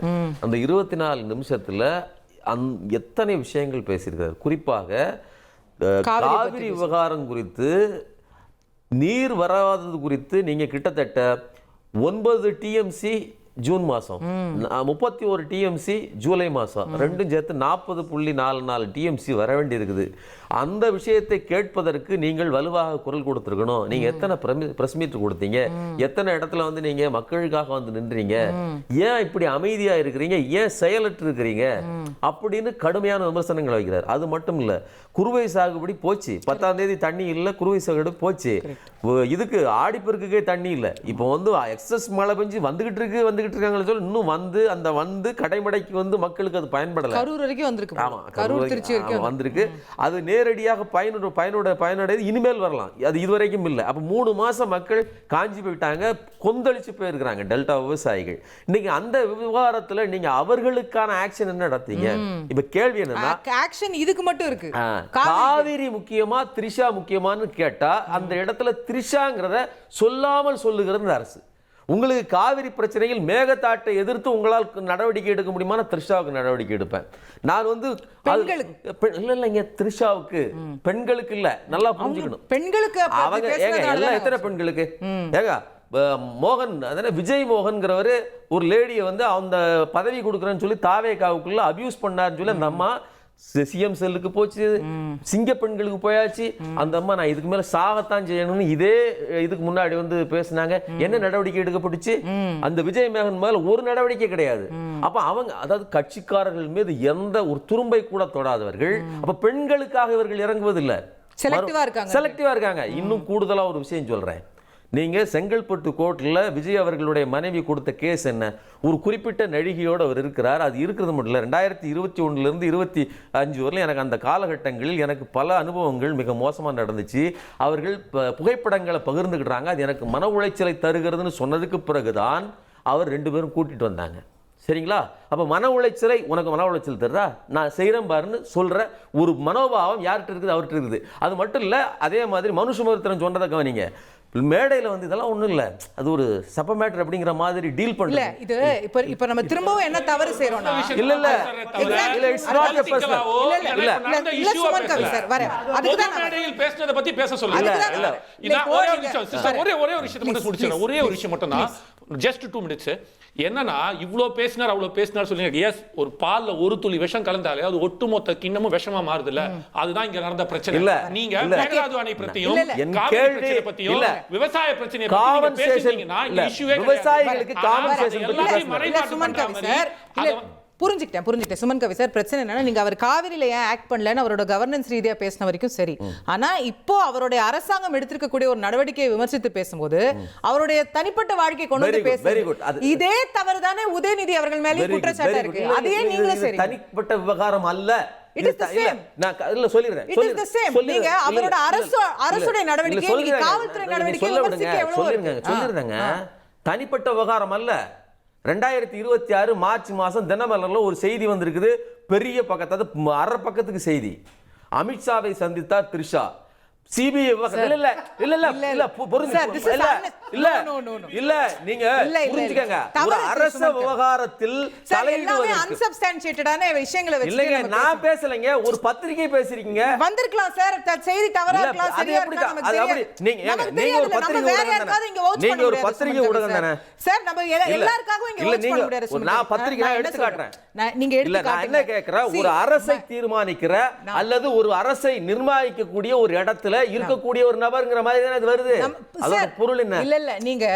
இல்ல நீங்க திரும்ப இத வந்து என்ன பண்றீங்கன்னா, திரும்ப அவருடைய தனிப்பட்ட வாழ்க்கையோட தனிப்பட்ட வாழ்க்கைங்கிறது எப்போ தவறு சார்? அது அரச விவகாரங்களில் தலையிடாத போது. ஐ அம் சாரி, இல்ல இது தனிப்பட்ட விவகாரம் இல்ல. என்ன சார் ப்ரூஃப் இருக்கு? What is this? இல்ல நான் அப்ப என்ன கேக்குறேன், காவிரிக்காக இவ்வளவு ஆக்ஷன், காவிரிக்காக கேட்ட வரைக்கும் பிரச்சனை இல்ல sir. Please don't go into anybody's personal. ஒரு பர்சனல் லைஃப்ல போனதுனால தான் இவ்வளவு பெரிய டிபேட் உருவாயிருக்கு. வேண்டாம், இது பொதுவெளிக்கு வந்த விவகாரம், இது பெர்சனலே கிடையாது. எப்படி நீங்க பெர்சனல்ங்கறீங்க? நான் ஏங்க கவின் சார், நான் சொல்லட்டுமா சில விஷயம்? பொதுவெளிக்கு வந்த ஏங்க சார், எல்லா Suman Kavi sir, let me be very honest. எல்லா தலைவர்களுக்கும் பர்சனல் லைஃப் இருக்கு. எல்லா தலைவர்களுடைய பர்சனல் லைஃபையும் நோண்டி அங்க என்ன நடக்குதுன்னு பார்க்கிறது ஆயுத எழுத்தோட வேலை கிடையாது. இப்ப நீங்க இல்ல, என்னோட பிரச்சனை என்ன தெரியுமா? ஆனஸ்டா சொல்றேன். இப்ப நீங்க இத பேசுனீங்கன்னா தாவேக்காரங்க வேற பேசுவாங்க. I don't want to endorse both. நான் பத்திரிகை செய்தியோட பேசுறேன். நான் ரெண்டையுமே அமித்ஷாவை சந்தித்த அப்படின்னு ஒரு பத்திரிகை செய்தி இருக்கு, நான் வீடியோவோட ஆதாரம் காட்டுறேன். I'm sorry, I cannot allow this for you. இல்ல I'm sorry, I cannot allow this. இல்ல நான் பர்சனல் சொல்றேன். I cannot allow this. அமித்ஷாங்கிறது பர்சனல்ங்கற இல்லங்க. Amit Shah is not personal. சரி, I cannot allow this further. நான் திரு நந்தகுமார் அவர்களுடைய கருத்தை கொண்டு போகணும்னு நினைக்கிறேன். அவர் கேட்ட ஒரு விஷயம் நீங்க பார்க்கணும்ல, உதயநிதி அவர்கள் 25 நிமிஷம் 29 நிமிஷம் பேசுறார். காவிரி பற்றி எவ்வளவோ பேசுறார். அதுலலாம் நீங்க ஆக்ஷன் எடுங்க, பதில் கொடுங்க, ஆக்கப்பூர்வமான விஷயங்களை செய்யுங்க. ஏன் செலக்டிவா இதுக்கு மட்டும் உங்களுடைய ஆக்ஷன் உடனே பாயுதுன்னு கேட்கிறார். நான் அவர் கேட்கறது நியாயம்தான். ஆனா நம்மளுடைய கேள்வி என்னன்னா, இன்னைக்கு டெல்டா மாவட்டத்தில் இருக்கக்கூடிய விவசாயிகள் நீர் இல்லையேன்னு வருத்தப்பட்டு வேதனைப்பட்டு துக்கப்பட்டு இருக்கும்போது த்ரிஷாவை பத்தின பேச்சு அந்த கூட்டத்துல எதுக்குங்க வருது? அப்போ இது திமுக ஏற்பாடு பண்ணின போலி விவசாயிகள் போராட்டமா? இது திமுகவினுடைய போராட்டம், விவசாயிகளுடைய போராட்டமே இல்ல. விவசாயிகள்ங்கிற பேருல திமுக நடத்தின போலி போராட்டமா? அப்ப எங்கேயாவது இந்த தண்ணி இல்லாம வேதனைப்பட்டுக்கிட்டு இருக்கக்கூடிய விவசாயிகள் ஒத்த விவசாயி த்ரிஷாங்கிற பேர் அங்க பயன்படுத்தணும்னு என்ன வருமா? இல்ல அப்ப யார வச்சு நீங்க அதுதான் அவர் கேக்குறாரு. 29 நிமிஷத்துல நீங்க ஏன் 10 செகண்ட பாக்குறீங்கன்னு கேக்குறாரு. இல்ல அதுக்குதான் இப்ப காமேஷ் தெளிவா சொன்னாரு இல்லையா, ஒரு கொப்பரை பானை நிறைய பால் இருந்தாலும் நீங்க ஒரு சொட்டு தாங்க நாங்க விஷத்தை விட்டோம். அப்ப இது ஒரு சொட்டு விஷத்தினால என்னங்க, மீதி கொப்பரை பூரா பால் தானங்க எடுத்து கொடுங்கன்னா அது எவ்வளவு பெரிய அபத்தம் இல்லையா? அப்ப அவ்வளவு பெரிய அபத்தம் அந்த இடத்துல அவங்க தேவையில்லாத பேச்சு அது. இப்ப இவர் இளம் பெரியார், ராஜேந்திர சோழன், இவர் இந்த மாதிரி பேசலாமா? அதோட அரெஸ்ட் பண்ணும் போது அவர் என்ன சொல்றாரு, நான் ஐயா கருணாநிதியினுடைய வளர்ப்பு, ஐயா ஸ்டாலினுடைய வளர்ப்புங்கிறாரு. அப்ப இவர் தப்ப பூரா யாரும் அவங்க அப்பா மேலேயும் தாத்தா கிட்டையும் அவர் தப்ப தூக்கி போடுறாரா? நம்ம இவருக்கு ஐயா கருணாநிதியினுடைய அரசியல் வாரிசாவும் ஸ்டாலின் ஐயாவுடைய அரசியல் வாரிசாவும் வருவாருன்னு பார்த்தா, இவர் பேசுற பேச்ச பார்த்தா பேச்சுல சிவாஜி கிருஷ்ணமூர்த்திக்கு வாரிசா வர்றதுக்காக இவர் மெனக்கெட்டுக்கிட்டு இருக்காரா? அப்ப சிவாஜி கிருஷ்ணமூர்த்தி மாதிரி ஆட்கள் தான் இந்த மாதிரி தேர்ட் ரேட்டட் ஸ்பீச் எல்லாம் பேசிக்கிட்டு இருக்காங்க. அது அந்த கட்சியை கண்டிச்சிருக்கு. இப்ப ஒரு பொறுப்பு மிக்க லீடர் ஆஃப் அப்போசிஷன், இவர் சாதாரண ஒரு திமுக காரா இருந்தா கூட பரவாயில்ல, ஒரு லீடர் ஆஃப் அப்போசிஷன், மக்களால தேர்ந்தெடுக்கப்பட்ட ஒரு பிரதிநிதி. அப்ப நீங்க போய் எந்த விதமான பொறுப்புணர்ச்சியும் கடமை உணர்ச்சியும் இல்லாம என்ன பேசுறனே தெரியாம நீங்க போய் ஒரு பேசுறீங்கன்னா, இல்ல அடுத்த கேள்விக்கு வருவோம். நீங்க ஆக்ஷன் எடுக்கிறதுன்னு முடிவு பண்ணிட்டீங்க, ஆக்ஷன் எடுத்துட்டீங்க. முதல்ல என்ன சொன்னீங்க, அரெஸ்ட்னு சொன்னீங்க. அப்புறம் கோர்ட்ல போய் என்ன சொன்னீங்க, விசாரிச்சுட்டு விட்டுருவோம்னு சொன்னீங்க. அதுவும் தஞ்சாவூர்ல கிழக்குன்னீங்க, அப்புறம் தஞ்சாவூர்ல தெற்குன்னீங்க, அப்புறம் அங்கேயும் போல செங்கிப்பட்டியில விசாரிச்சு விட்டுட்டீங்க. செங்கிப்பட்டியில விடுறத சென்னையிலேயே விட்டுருக்கலாமே. இல்ல இது கைதுங்கிறது கோர்ட்டுக்கு உண்டான விஷயம், அதுக்குள்ளார நான் போக விரும்பல. அதே மாதிரி இப்போ நம்மளுடைய மனுஷபுத்திரன் சொன்னாரு காலையில சென்னையில இருந்து செங்கிப்பட்டிக்கு கூட்டு போய் அங்க உட்கார வச்சு விசாரிக்கிறத நீங்க நீலாங்கரையிலே உட்கார வச்சு விசாரிச்சிருக்கலாம். இல்ல அவங்க கேஸ் ஃபைல் பண்ணது தஞ்சாவூர் போலீஸ் ஸ்டேஷன்ல. அப்ப தஞ்சாவூர் போலீஸ் ஸ்டேஷன் இல்ல அதுதான், அந்த தஞ்சாவூர் போலீஸ் ஸ்டேஷனுக்கு கூட்டிட்டு போறதுக்கு முன்னாடியே அவங்களுக்கு இன்ஃபர்மேஷன்ஸ் வருது, அங்க நிலைமை சரியில்லைன்னு. அதனால முன்னாடியே செங்கிப்பட்டியிலேயே அவங்க என்கொயரி பண்றாங்க. சோ இன்னவிட்டபிளி பர்பஸ் இஸ் டிஃபீட்டட்ல. நீங்க அந்த தஞ்சாவூருக்கு கூட்டிட்டு போய் விசாரிக்கணும்னு தான் இவ்வளவு தூரம் கூட்டிட்டு வந்தீங்க, கடைசியில அதுவும் நடக்கல. அப்ப என்ன இந்த ஹோல் எக்ஸஸ் ஒரு நாள் ஃபுல்லா என்ன நடந்திருக்கு? இத காலையில சிம்பிளா வந்து நீலாங்கரையிலே இல்ல இப்போ நீலாங்கரையில விசாரிக்கணுங்கிறது that's not as per the law. எந்த ஜுரிடிக்ஷனுக்குள்ளார கேஸ் ஃபைல் பண்ணியிருக்காங்களோ அந்த ஜுரிடிக்ஷனுக்கு கூட்டிட்டு போகணும். அந்த ஜுரிடிக்ஷன் கூட்டிட்டு போகும்போது ஒரு அசாதாரணமான சூழ்நிலை அங்க நிலவும் போது போலீஸ் நந்தகுமார் சார் ஏங்க இது என்ன வம்பா இருக்கு? அதனாலதான் அந்த காலையில வீடியோ ஆதாரமா இருக்கு, ரைட்டா? அவர் பேசினது வீடியோல இருக்கு. அவர் பேசினது இன்னைக்கு யூடியூபை தட்டினா எல்லாருக்கும் அவைலபிளாக இருக்குது. ஸோ அதில் உங்களுக்கு அவர்கிட்ட கேட்டு தான் பெறணுங்கிறது இல்லை. அதை தவிர அந்த தஞ்சாவூரில் தான் நடந்த கிரைம் சீனில் ஏதோ அங்கே கூட்டு போய் பார்த்தா தான் ஏதாவதுன்னு இல்லை, எல்லாமே ஆவணமாக இருக்குது. Then it can happen. இதே விசாரணை சென்னையில் நடந்திருக்கலாமே, எந்த சேஞ்சும் இருந்திருக்க. அப்ப இனிமேல் எல்லா கேஸுக்குமே எங்க வேணா யாரு வேணா விசாரிச்சுக்கலாம், யாருக்கும் ரூல்ஸ் ஃபாலோ பண்ண வேண்டியது இல்ல. அப்ப பொதுமக்கள்னா நீங்க ஒரு வயலன்ஸ் நடந்திருக்கு, நீங்க யோசிச்சு இல்ல பிராக்டிகலா லாஜிக்கலா யோசிங்க. ஒரு வயலன்ஸ் நடந்திருக்கு, இல்ல என்னுடைய ஒரே ஒரு क्वेश्चन அசோக், கூட்டிட்டு போய் அங்க என்ன நடந்ததுங்கிற சாட்சியங்களை கேதர் பண்ணனும்னா நேரா அங்கதான் போகணுங்கிற நெசசிட்டி இருக்கு. இந்த கேஸ்ல என்ன இருக்கு அசோகா? நான் ஏற்கனவே சொன்னேன், இந்த அரெஸ்ட் பண்றத பத்தி கோர்ட்டினுடைய பெர்வியூ, அதுக்குள்ளார நான் போக விரும்பல. ஆனா இப்ப நீங்க லீடர் ஆஃப் அப்போசிஷனோ இல்ல பொதுமக்களும் சட்டத்துக்கு முன்னாடி அனைவரும் சமமா, இல்ல லீடர் ஆஃப் அப்போசிஷனா சிறப்பு சலுகை கொடுக்கணுமா? நீங்க சொல்லுங்க. சமந்தா அதுல மாற்றுக்கு இல்ல நீங்க சொல்லுங்க அசோகா. அப்போ ஒரு சாமானியனுக்கு என்ன நடவடிக்கை எடுக்கப்படுமோ அதைத்தானே லீடர் ஆஃப் அப்போசிஷனுக்கு எடுக்க முடியும். அப்ப லீடர் ஆஃப் அப்போசிஷன்னாலேயே வைக்க மாட்டீங்களே சாமானியரை ஒண்ணு கரெக்ட் எடுத்து கூட்டு போய் இல்லைங்க. அந்த சாமானியனுக்கு உண்டான விசாரணையிலையும் ஒரு அசாதாரணமான சூழ்நிலை ஏற்பட்டா police can take an alternative route. அதுக்காக நான் இருக்கக்கூடிய இடத்திலேயே போய் நான் செவுத்திலேயே போய் இடிக்கிறது பகுத்தறிவு இல்ல. இப்ப இவங்க தான் வந்து பகுத்தறிவு பேசுறாங்க, பெண்ணியம் பேசுறாங்க, பெண்ணுரிமை பேசுறாங்க, எல்லாமே பேசிக்கிட்டு இந்த மாதிரி வார்த்தைகளையும் அவங்க வந்து பேசிக்கிட்டு இருக்காங்க. அப்ப இன்னைக்கு ஒரு காவல்துறை எடுக்கக்கூடியது ஒரு சாமானியனுக்கும் ஒரு எல்ஓபியா இருந்தாலும் அவங்களுக்கு சரிசமமான நடவடிக்கையை தான் எடுக்க முடியும். அதுல வந்து இன்னைக்கு அவங்க எடுத்ததனுடைய இது இல்ல. அடுத்த மாதிரி மனுஷபுத்திரன் சொன்னாரு, காலையிலேயே வந்து கோர்ட் வந்து இவரை வந்து 12 மணி வரைக்கும் கைது பண்ணக்கூடாதுன்னு ஆர்டர் போட்டு நான் டாக்குமெண்ட் கொடுக்கட்டுமான்னு கேட்டாரு. தயவு செய்து அது என்ன டாக்குமெண்ட்னு வாங்கி நீங்க உங்க டிவில பப்ளிஷ் பண்ணீங்கன்னா பரவாயில்ல. வந்து ஜட்ஜ் 12 மணி வரைக்கும் கைது பண்ணக்கூடாதுன்னு சொல்லிருக்காரு. தெரியலன்னா தெரிஞ்சுக்கங்க. இல்ல சார், அது எந்த டாக்குமெண்ட் கொஞ்சம் குடுக்கறீங்களே சார், நீங்க அதை பப்ளிஷ் பண்ணுங்க சார். பொய்யே இவ்வளவு பச்சையா புழுகுறீங்க வந்துட்டு நீதிமன்றம். இல்ல உங்க பச்சை போய் அம்பலப்படுத்துறதா நம்மளுடைய வேலை. சரி, இளந்திரையன் அவர்கள் அசோகா, உத்தரவை நீங்க அசோகாவை வந்து நீங்க குற்றவாளி ஆக்குனீங்க. நீங்க அசோகாவை குற்றவாளி ஆக்குனீங்க சார். நீங்க அப்படி இருந்துச்சுன்னா நீங்க அந்த டாக்குமெண்ட் இப்ப காப்பீங்க சார். இருந்துச்சுன்னா அந்த டாக்குமெண்ட் காப்பீங்க சார். நீங்க பச்சை போய் பேசாதீங்க. நீங்க உங்க தலைவர் தான் அப்படி பேசுறாருன்னா நீங்களே அப்படி பேசுறீங்க. அப்ப நீங்க என்ன டாக்குமெண்ட் அதை காமிங்க. மனுஷபுத்திரன், நீங்க யோகிய சிகாமணியா அந்த டாக்குமெண்ட்ட காமிங்க. பதில் சொல்லட்டும் சார். நீங்க கேட்டுட்டீங்கல்ல, அவர் பதில் சொல்லட்டும், விடுங்க. அவர் பதில் சொல்லட்டும். என்ன மதியத்துக்கு மேல வழக்கு விசாரணைக்கு வருது, அதனால இப்ப அது வரைக்கும் கைது பண்ண கூடாதுன்னு நீதிபதி இளந்திரையன் அவர்கள் சொன்னாரு. இல்ல எந்த டாக்குமெண்ட் சார்? டாக்குமெண்ட் கொடுங்க சார். அதுக்கு ப்ரூஃப் காட்றேன்னு சொன்னீங்களே, காட்டுங்கன்னு அவர் கேக்குறாரு. ப்ரூஃப் காட்றேன்னு சொல்லி போய் பேசுறீங்களே. மத்தியானமே ப்ரூஃப் காட்றேன்னு போய் பேசுறீங்களா? அந்த ப்ரூஃப காட்டுங்க. மத்தியானமே பொய்யர், நீங்க அந்த நியூஸ காமிங்க, அந்த டாக்குமெண்ட்ட காமிங்க. போய் பேசிக்கிட்டே உட்கார்ந்திருக்கீங்க எல்லா சேனல்லயும். எப்ப பாரு போய் பேசுறதா போலப்பா. நந்தகுமார் சார், போய் பேசுறதா போலப்பா. Please hold on. ஒரு நிமிஷம். போய் பேசுறதா போலப்பா. வேண்டாம் பாருங்க, நீங்க ரெண்டு பேரும் பேசுறீங்க. ஹியர் மீ அசோகா, டாக்குமெண்ட் காமிக்கிறேன்னாருல அவரு. நந்தகுமார் சார், நீங்க பலமுறை கேட்டீங்க, அது பதிவாயிடுச்சு. கொஞ்சம் இருங்க. Hold on.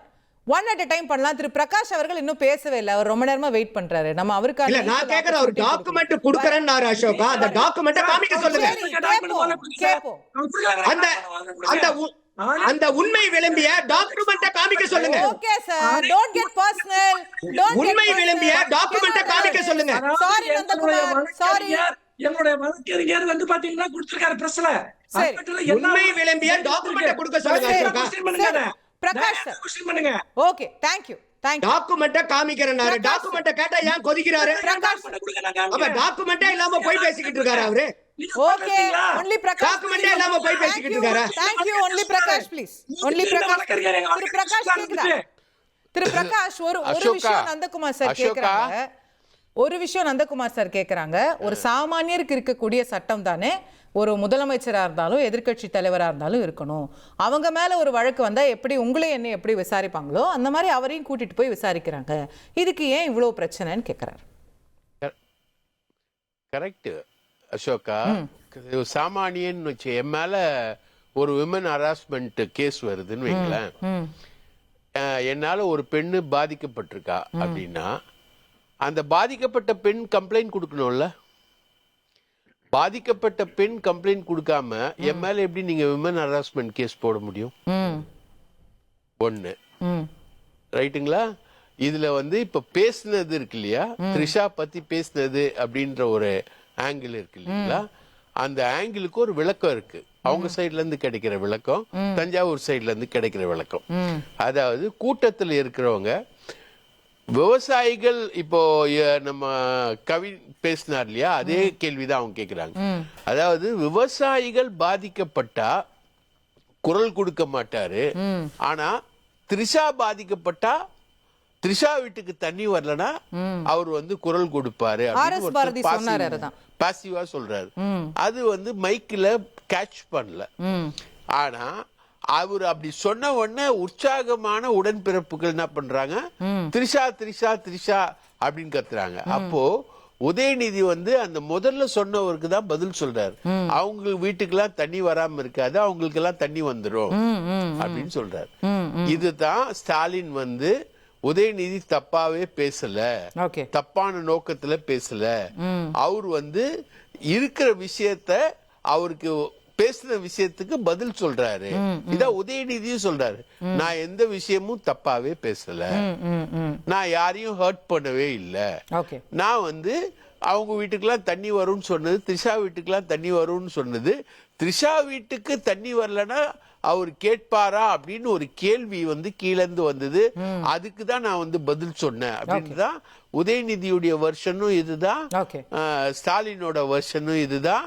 உதயநிதி தப்பாவே பேசல, பெண்களை தப்பா பேசல அப்படின்றதுதான் அவங்க வெர்ஷன். இன்னொரு கேள்வி என்னன்னா, நீங்க பாதிக்கப்பட்டது த்ரிஷானா, த்ரிஷாமா வந்து கம்ப்ளைண்ட் கொடுக்கணும் இல்லையா? அவங்க கம்ப்ளைண்ட் கொடுக்காம நீங்களே வந்து ஒரு 11 மணிக்கு ஆதவ் அர்ஜுனா ஒரு ட்வீட் போடுறாரு, ஒரு இந்த கிளிப்பிங்ஸ் எல்லாம் போடுறாரு, இது அப்படியே வைரல் ஆகுது வாய்ஸ் ஆஃப் காமன்ல. அதுக்கப்புறம் வந்து நீங்க வந்து காலையில 8:30 மணிக்கு நீங்க வந்து போலீஸ் அனுப்புறீங்க, நைட்டோட நைட்டு எஃப்ஐஆர் போடுறீங்க. இது வரைக்கும் அசோகா இவங்க கிளாரிட்டியா ஒரு எஃப்ஐஆரை கூட இது வரைக்கும் ஒழுங்கா போட்டது கிடையாது. ரைட்டுங்களா? எஃப்ஐஆரை போட்டு கொண்டு வராங்க, அதுக்குள்ள அவங்க வந்து 10 மணிக்கு கோர்ட்டை மூவ் பண்ணிடுறாங்க, 2:30 மணிக்கு கோர்ட்ல இருந்து டைரக்ஷன் வாங்கிறாங்க. ஃபர்ஸ்டே நாட் டு அரெஸ்ட் வந்துருது. அது ஓரல்ன்றதுனால அதை மதிக்கல இவங்க கேரி ஆன் பண்ணி போறாங்க. அதுக்கப்புறம் வந்து உதயநிதிக்கு நல்லா தெரியும், ஃபர்ஸ்டே வந்து கோர்ட் வந்து நாட் டு அரெஸ்ட் சொல்லிடுச்சு. அவரு இது வந்து காமெடி போலீஸ், காமெடி சீன் போட்டுக்கிட்டு இருக்காங்க அப்படின்ற மாதிரி சொல்லிட்டு போறாரு. அவருக்கு நல்லா தெரியும் இதுல வந்து கோர்ட் வந்து இன்டர்ஃபியர் பண்ணிடுச்சு, இதுல வந்து அரெஸ்ட் பண்ண மாட்டாங்க அப்படின்றதுதான். நீங்க பாத்தீங்கன்னா இது வரைக்கும் தாவேகா அரசு ஹேண்டில் பண்ண கேசஸ் எல்லாத்திலயுமேங்க, அது நீங்க வந்து ஏவா வேலுவா இருக்கட்டும், KN நேருவா இருக்கட்டும், செந்தில் பாலாஜியா இருக்கட்டும், மார்கண்டேயனா இருக்கட்டும், இன்னைக்கு அனிதா ராதாகிருஷ்ணன் கூட வெளியில வந்துட்டாரு அமலாக்கத்துறை கேஸ்ல இருந்து. எந்த மார்கண்டேயன் வந்து நிபந்தனையோட தான் வந்திருக்காரு. மார்கண்டேயன் அவர் வந்து சட்டமன்றத்துக்கு வரக்கூடாதுன்னு சொன்னா அவர் வந்துட்டார். ரைட்டுங்களா? ஆக மொத்தம் இந்த உதயநிதி வந்து அவர் வந்து பட்ஜெட் கூட்டத்தொடருக்கு வரக்கூடாது அப்படின்ற வன்மமும் கிரட்ஜும் வந்து இருந்திருக்கு இவங்களுக்கு. அதை வச்சுதான் இவங்க ஆக்ட் பண்ணிருக்காங்களே தவிர உமன் ஹராஸ்மெண்ட் கேஸ்ல நீங்க எந்த லாயரை வேணா போய் கேளுங்க. பாதிக்கப்பட்ட பெண்ணு புகார் கொடுத்து என்ன பண்ணாங்க, அதே நேரத்துல தாவேகா எம்எல்ஏ மேல பாதிக்கப்பட்ட பெண்ணு புகார் கொடுத்திருக்காங்க. இப்போ ஒரு தாவேகா நிர்வாகி மேல பாதிக்கப்பட்ட பொண்ணு புகார் கொடுத்திருக்காங்க. அதே மாதிரி பத்திரிகையாளர் ஒருத்தர் வந்து சோளிங்கர் எம்எல்ஏ வந்து நைய புடைச்சிருக்காரு, அடிச்சிருக்காரு. மொத்தம் 3 பத்திரிகையாளரை மரண தாக்குதலுக்கு உள்ளாக்கியிருக்காங்க. இதெல்லாம் இவங்க காதுல விழவே விழாது. செலக்டிவ் அம்னீசியாவா இது மட்டும் இவங்க காலில் விழும். இவங்க வந்து நரேட்டிவ் செட் பண்ணுவாங்க, இவங்க வருவாங்க. இது என்ன நியாயம்னு தான் நான் கேட்கிற கேள்வி மேடம். கேட்போம். அஜித், இப்போ முதல்ல யார் கம்ப்ளைண்ட் கொடுத்தாங்கன்னு கேக்குறாரு பிரகாஷ் சார். நீங்க வந்து பெண்களுக்கு எதிரான அந்த பெண் வந்து கம்ப்ளைண்ட் கொடுத்தாங்களா அப்படின்னு. அந்த கம்ப்ளைண்ட் பேர் வந்து திருமதி S. பைரவி, தாவேக்காவோட நிர்வாகி. சோ அந்த பெண்களுக்கு எதிராக பேசினா கம்ப்ளைண்ட் கொடுக்கறதுக்கு யாருக்கும் உரிமை இருக்கு. நான் ஒருத்தருக்கும் பதில் சொல்லிட்டு வந்துடுறேன். முதல்ல வந்து நான் பாருங்க எவ்வளவு பொறுமையா போய் அவங்க தாவேகா, நான் எவ்வளவு அவரே சொல்லிட்டாரு பிரகாஷ் சார், தாவேகாண்டா அவரே சொல்லிட்டாரு. நானே தான் சொல்றேனே, எல்லா பெண்களுக்கும் உரிமை இருக்கு. தாவேகால வந்துட்டு ஜெண்டர் மாத்திடுவீங்களா என்ன? சோ முதல்ல அவங்க கம்ப்ளைனன்ட். இப்போ ரெண்டாவது இன்னொரு கேள்வி கேட்டீங்க. அவங்க வந்து இல்ல இப்போ பிரகாஷ் அவரோட கேள்வி என்னன்னா, ஸ்பெசிபிக்கான ஒரு பெண் மீது இருக்கக்கூடிய பிரச்சனை அவசியம் கிடையாது. பொதுவா எந்த பெண் மேல உண்மையில சொன்னா பெண்களுக்கு எதிராக இந்த மாதிரி ஒரு கம்ப்ளைண்ட் வந்ததுன்னா இந்த இடத்துல ஒரு விஷயத்தை கோட் பண்றவங்க ஞாபகம் இருக்கும். ஒரு நடிகர் ஒரு பாட்டு பாடுறாரு, அந்த பாட்டுக்கு எதிராக பெண்கள் எல்லாம் திரண்டு போராட்டம் பண்றாங்க, அது கேஸா மாறுது. அப்புறம் ஒரு அப்பாலஜி தெரிவிக்கிறார். அந்த பாட்டுல அவர் யார் ஒருத்தரையும் குறை சொல்லல. இல்ல, ஆனா இங்க பேர் சொல்லி ஒரு நான் சொல்றேன், இன்ஃபேக்ட் அது ஒரு ஆர்ட் ஃபார்ம். அத வந்து ஒரு பேசும்போது பிரச்சனை ஆயிட்டா அப்புறம் அது மன்னிப்பு கேட்டு பின்வாங்க. சிலம்பரசன். ஆமா, அது அவர் சொல்ல வேண்டாம் தான் நான் சொன்னேன். சோ இப்ப பிரச்சனை என்னன்னா, இந்த இடத்துல தனிப்பட்ட ஒருத்தர் சொல்லியிருக்காங்க, அவங்க கம்ப்ளைண்ட் பண்றாங்க பண்ணது தனிப்பட்ட இஷ்யூ, அது அவங்க கிட்ட விட்டாச்சு. அவங்க கம்ப்ளைண்ட் பண்ணா திரும்ப அதை ஃபேஸ் பண்ண போறாரு. ஆனா அந்த இடத்துல அந்த வார்த்தை நான் திரும்ப அதை சொல்லக்கூடாதுன்னு தான் பாக்குறேன். பட் அது பெண் இனத்தை கொச்சைப்படுத்தும். அது காவிரி தாயை எதுக்கு எல்லா நதிகளுக்கும் பெண்கள் பேர் வச்சிருக்கோம்? நீ தாயை வச்சால் நீரை பழிக்கூடாதுன்னு சொல்ற ஊர்ல காவிரி நீரை நீங்க எதை கம்பேர் பண்றீங்க? அப்ப அது எவ்வளவு அநாகரிகமா இருக்கு. அதை கேட்கறதுக்கு எல்லா பெண்களுக்கும் உரிமை இருக்கு.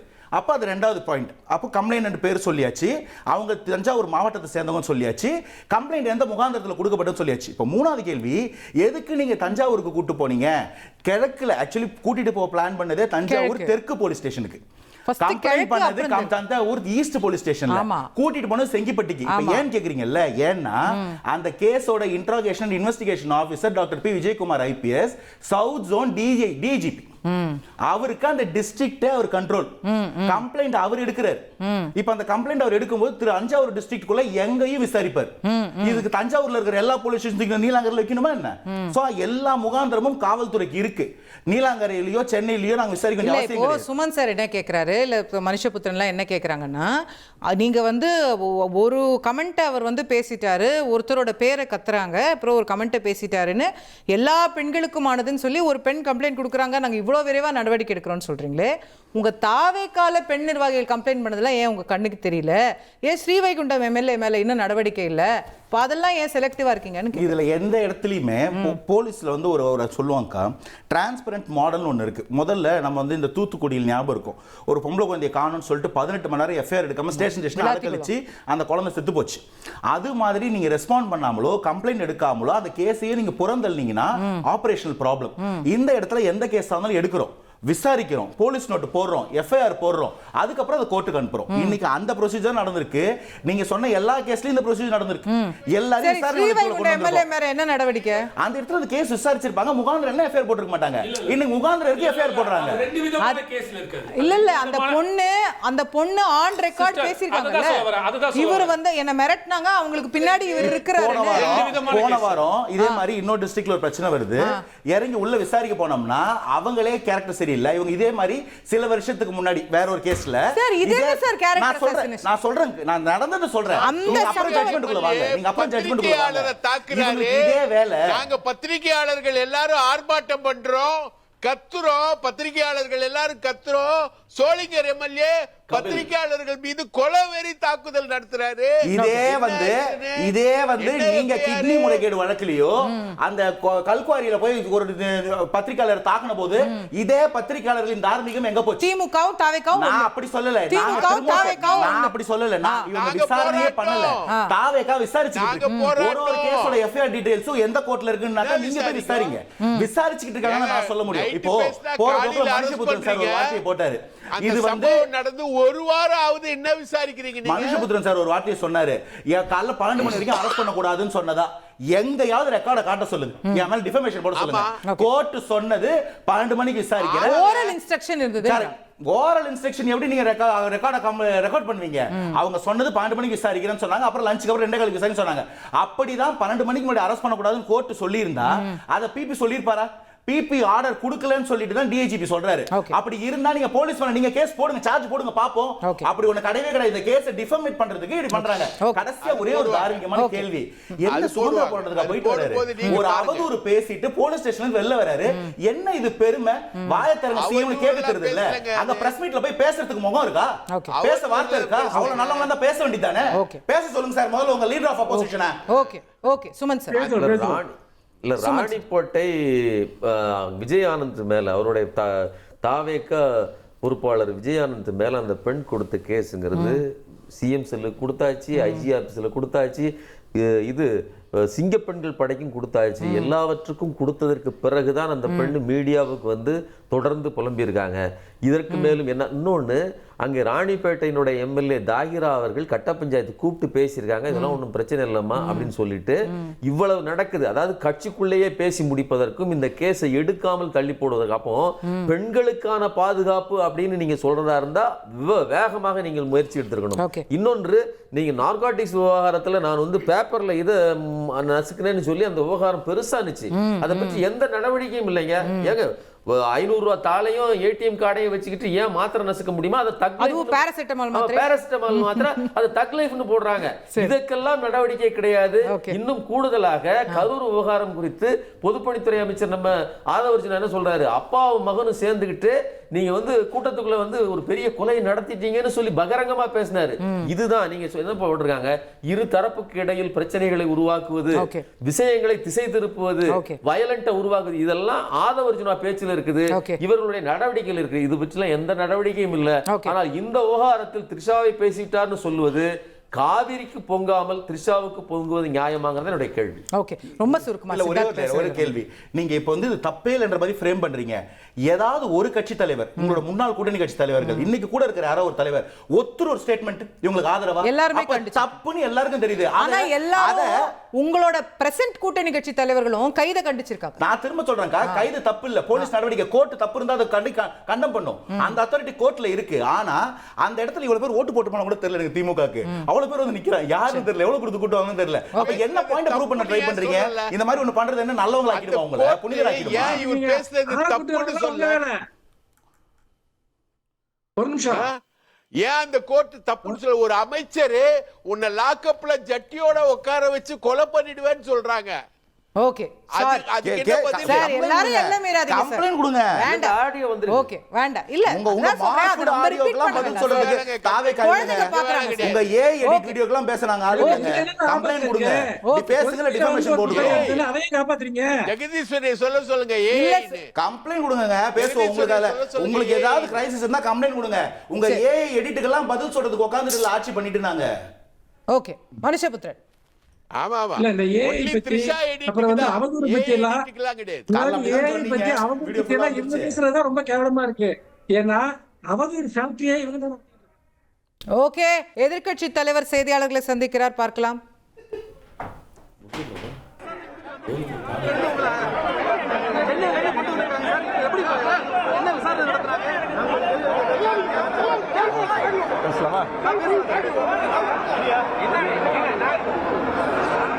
நேற்றைக்கு திராவிட முன்னேற்ற கழகத்தின் சார்பாக தஞ்சாவூரில் விவசாயிகளுக்கு ஆதரவாக ஒரு மிகப்பெரிய ஆர்ப்பாட்டத்தை திராவிட முன்னேற்ற கழகத்தின் சார்பாக அவர்கள் அறிவிச்சு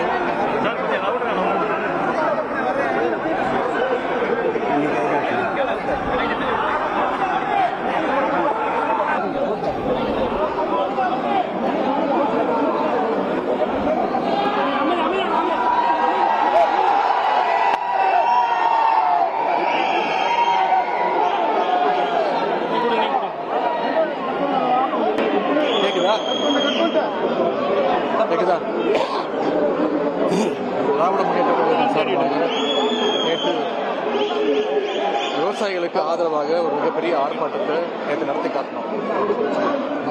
என்னுடைய தலைவருடைய உத்தரவுக்கு இணங்க நடத்தி காட்டினோம். நானும் கலந்துக்கிட்டு அதில் பேசுகிறேன்.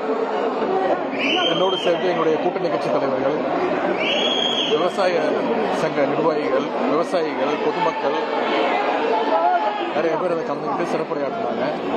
நான் கிட்டத்தட்ட ஒரு 25 நிமிஷம் அதில் பேசினேன். முழுக்க இந்த ஆட்சி அமைஞ்ச பிறகு விவசாயிகளுக்கு என்னென்ன விதமான துரோகங்களை செஞ்சிருக்கிறாங்க, தேர்தல் வாக்குறுதின்னு பொய் வாக்குறுதியில் சொல்லி விவசாயிகளுக்கு கர்நாடக அரசு மிக தீவிரமாக முயற்சி பண்ணிட்டு இருக்கு. அங்க இருக்கக்கூடிய முதலமைச்சர் அனைத்து கட்சி கூட்டத்தை கூட்டி மேகதாது அணை கட்டுவோம் அப்படின்னு தொடர்ந்து சொல்லிட்டு இருக்கிறாரு. தமிழ்நாட்டுக்கு திறந்து விட வேண்டிய தண்ணியையும் திறந்து விடல. எங்களுடைய தலைவர் முதலமைச்சராக இருக்கும்போது ஒவ்வொரு மாசமும் ஜூன் மாதம் 12ஆம் தேதி மேட்டூர் அணையிலிருந்து தொடர்ச்சியா என்ன சொல்ல போனா சில ஆண்டு ஜூன் 12க்கு முன்னாடியே எங்களுடைய தலைவர் விவசாயிகளுக்காக தண்ணியை திறந்து விட்டுருக்கிறாங்க. ஆனா 5 வருடங்களுக்கு பிறகு இந்த வருஷம் ஜூன் மாதம் போய் ஜூலை மாதம் போய் இப்போ ஆகஸ்ட் மாதம் வந்துச்சு. இது வரைக்கும் திறக்கல. அதற்கான வக்கில்லை இந்த அரசுக்கு. தண்ணியை கேட்டு பெறுவதற்கும் வக்கில்லை. கர்நாடகாவை எதிர்த்து பேசுறதுக்கு வக்கில்லை, தைரியம் இல்லை, தெம்பு இல்லை. எனவே இந்த முதலமைச்சர் இதுக்கெல்லாம் பதில் சொல்ல வேண்டும். சட்டசபையில் பேசும்போது சொன்னேன், அனைத்து கட்சி கூட்டத்தை கூட்டுங்க. இது ஒரு தனிப்பட்ட கட்சியுடைய பிரச்சனை கிடையாது. இது ஒரு நம்ம மாநிலத்துடைய அனைத்து விவசாயிகளுடைய பிரச்சனை. நம்ம அனைவரும் ஒன்றாக சேர்ந்து போராடுவோம், நம்ம ஒத்துமையை காட்டுவோம்னு தொடர்ந்து நான் சொன்னேன். அதற்கும் பதில் சொல்லலை. இதையெல்லாம் நேற்று வலியுறுத்தி, அது மட்டும் இல்லை, ஒவ்வொரு அமைச்சரும் இந்த 3 மாத காலங்களில் என்னென்ன பண்ணிட்டு இருக்கிறாங்கன்னு ஆதாரத்தோடு குறிப்பிட்டு பேசினேன். அதற்கெல்லாம் பதில் சொல்றதுக்கு தெம்பு இல்லாத, திராணி இல்லாத, வக்கில்லாத ஒரு முதலமைச்சர், ஒரு டம்மி முதலமைச்சர் நமக்கு வாச்சிருக்கிறார். அதெல்லாம் விட்டுட்டு நான் பேசாத ஒரு விஷயத்த அதெல்லாம் விட்டுட்டு கட் காப்பி பேஸ்ட் பண்ணி சில விஷயங்களை கட் காப்பி பேஸ்ட் பண்ணி சில விஷயங்களை ஆட் பண்ணி நான் யாரையும் தவறாக பேசவில்லை, முழுக்க முழுக்க விவசாயிகளுக்காக தான் பேசினேன். நேற்று பேசும்போது சொன்னேன், இந்த அரசு குறிப்பா இந்த கட்சியை, இந்த தற்கொலை கூட்டமே அவங்களுடைய பாலிசியே வந்து டைவர்ஷன் டாக்டிக்ஸ் தான். முழுக்க முழுக்க ஃபேக் நியூஸ், டைவர்ஷன். ஏதாவது ஒரு பிரச்சனை மாநிலத்தில் எழும்போது அதை டைவர்ட் பண்றதுக்கு வேற ஏதாவது ஒரு பிரச்சனை எடுக்க வேண்டியது, முதலமைச்சர் ஒரு போட்டோ ஷூட் நடத்த வேண்டியது, திமுகவுடைய திட்டங்களை போய் சுத்தி பார்க்க வேண்டியது, போஸ்ட் கொடுக்க வேண்டியது, ரீல்ஸ் போடுறது, அமைச்சர்கள் சட்டமன்ற உறுப்பினர்கள் பள்ளிக்கூடத்துக்கு போய் அங்க இருக்கக்கூடிய மாணவர்கள்லாம் வர சொல்லி அவங்க கட்சி பேரை சொல்லி கோஷம் போட சொல்லி அதை ரீல்ஸா போடுறது, அவங்களுடைய சட்டமன்ற உறுப்பினர்கள் மேல அவங்களுடைய நிர்வாகிகளே இதுவரைக்கும் பல்வேறு குற்றங்களை சொல்லியிருக்கிறாங்க, பாலியல் குற்றங்கள் சொல்லியிருக்கிறாங்க. அதற்கெல்லாம் இதுவரைக்கும் எந்த நடவடிக்கையும் எடுக்கல. எல்லாத்துக்கும் ஒரு டைவர்ஷன் டாக்டிக்ஸ் யூஸ் பண்றாரு இந்த அரசு, இந்த முதலமைச்சர். அது மாதிரி இன்னைக்கு நேற்று நான் பேசின பிறகு அது விவசாயிகள் இடத்துல மிகப்பெரிய ஒரு வரவேற்பை பெற்ற பிறகு, விவசாயிகள் இடத்துல மிகப்பெரிய ஒரு எழுச்சி ஏற்பட்ட பிறகு அதை எப்படியாவது டைவர்ட் பண்ணணும். நாளைக்கு சட்டமன்றம் வேற ஆரம்பிக்கும் போது சட்டமன்றத்தில் நிச்சயம் இந்த டாபிக் பேசுவாங்க, எதிர்கட்சி இந்த பிரச்சனை எழுப்போம் அப்படின்னு தெரிஞ்சுட்டு அதை முடக்கணும்னு டைவர்ஷன் டாக்டிக்ஸாக இன்னைக்கு காலையில் நான் பேசாத ஒரு விஷயத்த பேசினதா பிரிச்சு கட் காப்பி பேஸ்ட் பண்ணி அதை நேஷனல் மீடியா வரைக்கும் கொடுத்து பரவ வச்சு காலைல காவல்துறை வந்து என்னை கைது செய்ய போறேன்னு வந்தாங்க. கைது செய்ய போறதா சொன்னாங்க. நானும் சரி நான் முழு ஒத்துழைப்பு தரேன்னு சொல்லி அவனோட போனேன். கைது செய்யப்படும் போது நான் பத்திரிகையாளரை கேட்கும்போது சொன்னேன், இதை எப்படி பாக்குறீங்க இந்த கைது அப்படின்னு. நான் சொன்னேன், ரொம்ப நகைச்சுவா பாக்குறேன், இது ஒரு காமெடியா பாக்குறேன்.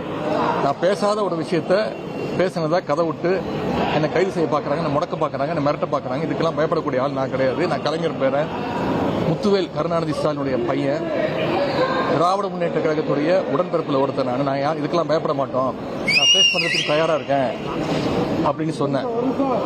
அதே மாதிரி கோர்ட்டுக்கு போய் என்ன சொல்லியிருக்காங்க அரசு வழக்கறிஞர், அவரை கைது செய்யற நோக்கமே எங்களுக்கு கிடையாது, ஜஸ்ட் விசாரணை கூட்டு போறோம் அப்படின்னு சொல்லி அரசு செலவுல மக்கள் வரி பணத்துல கிட்டத்தட்ட ஒரு 3000 காவலர்கள் பாதுகாப்போடு ஒரு டெரரிஸ்ட கூட்டு போற மாதிரி சென்னையிலிருந்து சாலை வழியாக 400 கிலோமீட்டர் தஞ்சாவூர் வரைக்கும் கூட்டிட்டு போய் எங்களை முறையா பாத்துக்கல.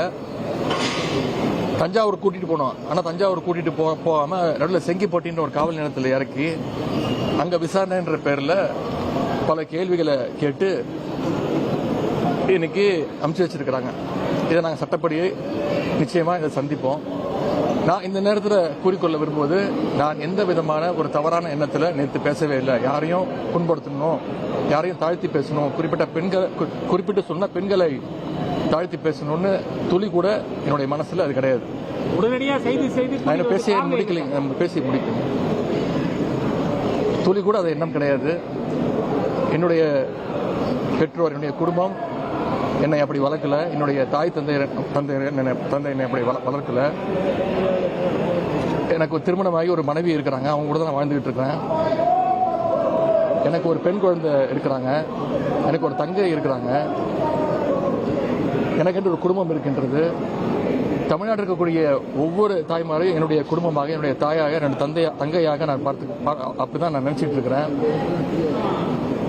இந்த பொய் வழக்கு போட்டு என்னை பயமுறுத்தலான்னு இந்த அரசு நினைச்சாங்க. அதற்கெல்லாம் பயப்படக்கூடிய ஆள் நான் கிடையாது. இந்த நேரத்தில் என்னுடைய கைதை கண்டித்து திராவிட முன்னேற்ற கழகத்தை சேர்ந்த முன்னோடிகள், கழக உடன்பிறப்புகள் பல இடங்களில் மறியல் செஞ்சு ஆர்ப்பாட்டம் செஞ்சு கைது செய்யப்பட்டிருக்கிறாங்க. அவங்களுக்கு இந்த நேரத்தினுடைய அவங்க என் மீது வச்சிருக்கக்கூடிய அந்த அன்புக்கு பாசத்திற்கும் நான் தலைவணங்குகிறேன். அவங்களெல்லாம் விரைவில் விடுதலை செய்யணும்னு நான் இந்த அரசை வற்புறுத்தி கேட்டுக்கொள்கின்றேன். அதே மாதிரி எங்களுடைய தலைவர்கள், எங்களுடைய பொதுச் செயலாளர், எங்களுடைய தலைவர், முதன்மை செயலாளர், எங்களுடைய வழக்கறிஞர் அணி, சட்டமன்ற உறுப்பினர்கள் அத்தனை பேரும் என் கூட இருந்தாங்க. அவங்களுக்கு இந்த நேரத்தினுடைய நன்றியை நான் தெரிவிச்சுக்கிறேன். எங்களுடைய கூட்டணி கட்சி தலைவர்கள் அவங்க வந்து இந்த கைதை புரிஞ்சுக்கிட்டு நான் என்ன பேசினேன், ஏன்னா எங்களுடைய கூட்டணி கட்சி தலைவர் அனைவரும் நேற்று என்னோட அந்த கூட்டத்தில் என் கூட பங்கேற்று அவங்களும் சிறப்புரை ஆற்றுறாங்க. அவங்களாம் தான் சாட்சி நான் பேசுனதுக்கு. அவங்களும் இந்த கைது முயற்சியை வன்மையாக கண்டிச்சிருக்கிறாங்க. எனக்கு இருக்கக்கூடிய ஒரே வருத்தம், சில தலைவர்கள்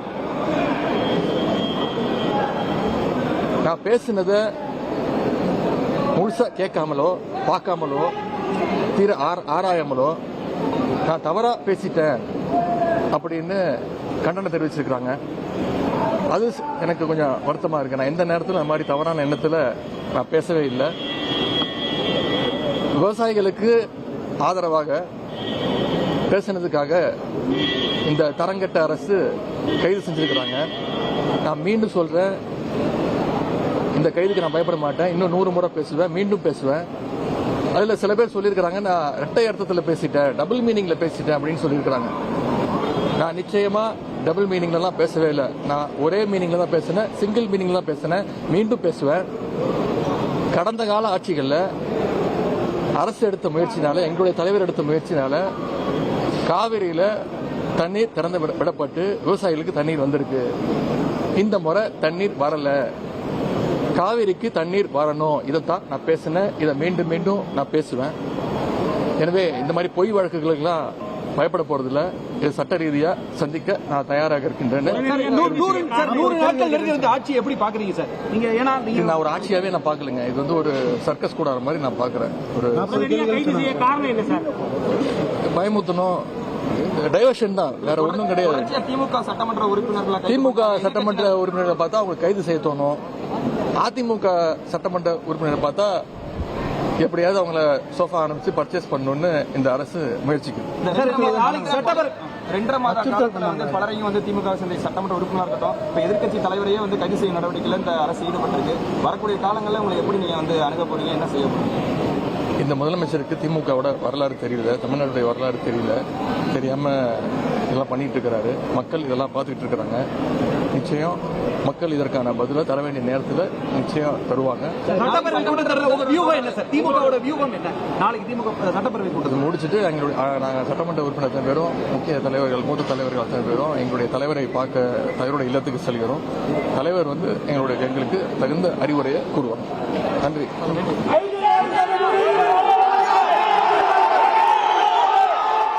எதிர்க்கட்சித் தலைவர் திரு உதயநிதி ஸ்டாலின் அவர்கள் செய்தியாளர்களை திருச்சி விமான நிலையத்தில் நினைக்கிறேன் திருச்சியில் சந்தித்து விட்டு சென்னை நோக்கி புறப்படுகின்றார். நிறைய விஷயங்களை இன்றைக்கு நடந்த நிகழ்வுகள், இந்த கைது, அவர் காவிரிக்காக பேசிய விஷயங்கள், நிறைய விளக்கங்களை அவர் கொடுத்துருக்கிறத பார்க்க முடிகிறது. சித்தார்த் முக்கியமான ஒரு பாயிண்ட் அவர் எழுப்புறார், இது ஒரு டைவர்ஷனரி டாக்டிக், முக்கியமான பிரச்சனைகள்லேருந்து திசை திருப்புறாங்கன்னு. அப்படியா இருக்கலாம், அப்படியும் இருக்கலாம். பட் ஏன் கேள்வி என்னன்னா, இந்த மாதிரி ஒரு காவேரி பற்றியான இவ்வளோ இம்பார்ட்டண்டான ஒரு கூட்டத்தில் ஒரு ஆக்டரோட, ஃபீமேல் ஆக்டரோட நேமை வந்து சொல்கிற போது இவர் அதெல்லாம் ஏன் நம்ம பேசணும், நம்ம அப்படியே கடந்து வேறு விஷயத்த, இம்பார்ட்டன்ட் விஷயத்த பேசலாங்கிற மாதிரி ஒரு அப்படியே அவர் பேசியிருக்கலாம்ல. அவர் வந்து அதுக்கே ரியாக்ட் பண்ற மாதிரி தானே இருந்துச்சு. இதை நம்ம ஆனா அவர் நான் அதை பத்தியே பேசலங்கிறாரே, நான் காவிரி தண்ணியை பத்தி பேசுறேன். இது வந்து இவரு ப்ரீ 4G ஏரால வந்து இப்படி சொல்லியிருந்தாருன்னா ஒத்துக்கலாம். இந்த வீடியோ வந்து எல்லாரும் பார்த்திருக்காங்க. அவங்க கூட ஒரு நல்ல தொடர்புல இருக்கிற கம்யூனிஸ்ட் கட்சி தலைவர்களே வந்து அதை பத்தி ட்வீட் பண்ணியிருக்காங்க. சரியா? ஸோ அவர் ஓகே, அவருடைய வாதத்தை அவர் வைக்கிறாரு. பட் வீடியோ எல்லாருமே பார்த்திருக்காங்க, எல்லாருக்குமே தெரியும் அது என்ன அர்த்தத்தில் பேசப்பட்டது அப்படின்னு. இல்லை, நான் என்ன சொல்றேன்னா, இப்போ தமிழ்நாடு அரசியலில் வந்து ஏன் இந்த மாதிரி பெண்கள் பற்றி இந்த மாதிரி ஒரு இழிவா, அதை வந்து ஒரு காமெடியாக பார்த்து அது ஒரு கைத்தட்டி ஏன் வந்து ரெகுலராக பேசிக்கிட்டே இருக்காங்க? ஏன் தலைவர்கள் வந்து இதை கண்டிக்க மாட்டுறாங்க? அதை கண்டிக்கணும்னா ஏன் பெண் தலைவர்கள் தான் கண்டிக்கணுங்கிற மாதிரி ஏன் ஒரு எதிர்பார்ப்பு இருக்கு அப்படிங்கறத வந்து இவங்களாம் எல்லாருமே இன்ட்ராஸ்பெக்ட் பண்ணணும். இப்போ தாவேகா கிட்ட நம்ம அதுதான் எதிர்பார்க்கிறோம். அவங்க புதுசா வந்த கட்சி இந்த மாதிரி அவங்க போயிடக்கூடாதுங்கிற மாதிரி தான் பாக்குறோம். அதிமுக தாவேகா மேலேயும் அதே குற்றச்சாட்டு இருக்குல்ல, வர்ச்சுவல் வாரியர்ஸ் மேல நிறைய குற்றச்சாட்டுகள் இந்த மாதிரி இருக்கு. பெண்களை பிரகாஷ் சார் சொன்னது எல்லாமே வேலிடான क्वेश्चंस தான். அவங்க இருக்கிற எம்எல்ஏ மேல ஏன் அவங்க ஆக்ஷன் எடுக்கல, அது வந்து கிளியரா டாக்குமெண்ட் ஆன விஷயங்களா இருக்கு. இப்போ அந்த ஸ்ரீவைகுண்டம் எம்எல்ஏ மேல இப்போ அந்த அவங்களுடைய நிர்வாகிகளே இதற்கு பல்வேறு குற்றங்களை சொல்லியிருக்கிறாங்க, பாலியல் குற்றங்கள் சொல்லியிருக்கிறாங்க. அதற்கெல்லாம் இருக்கிற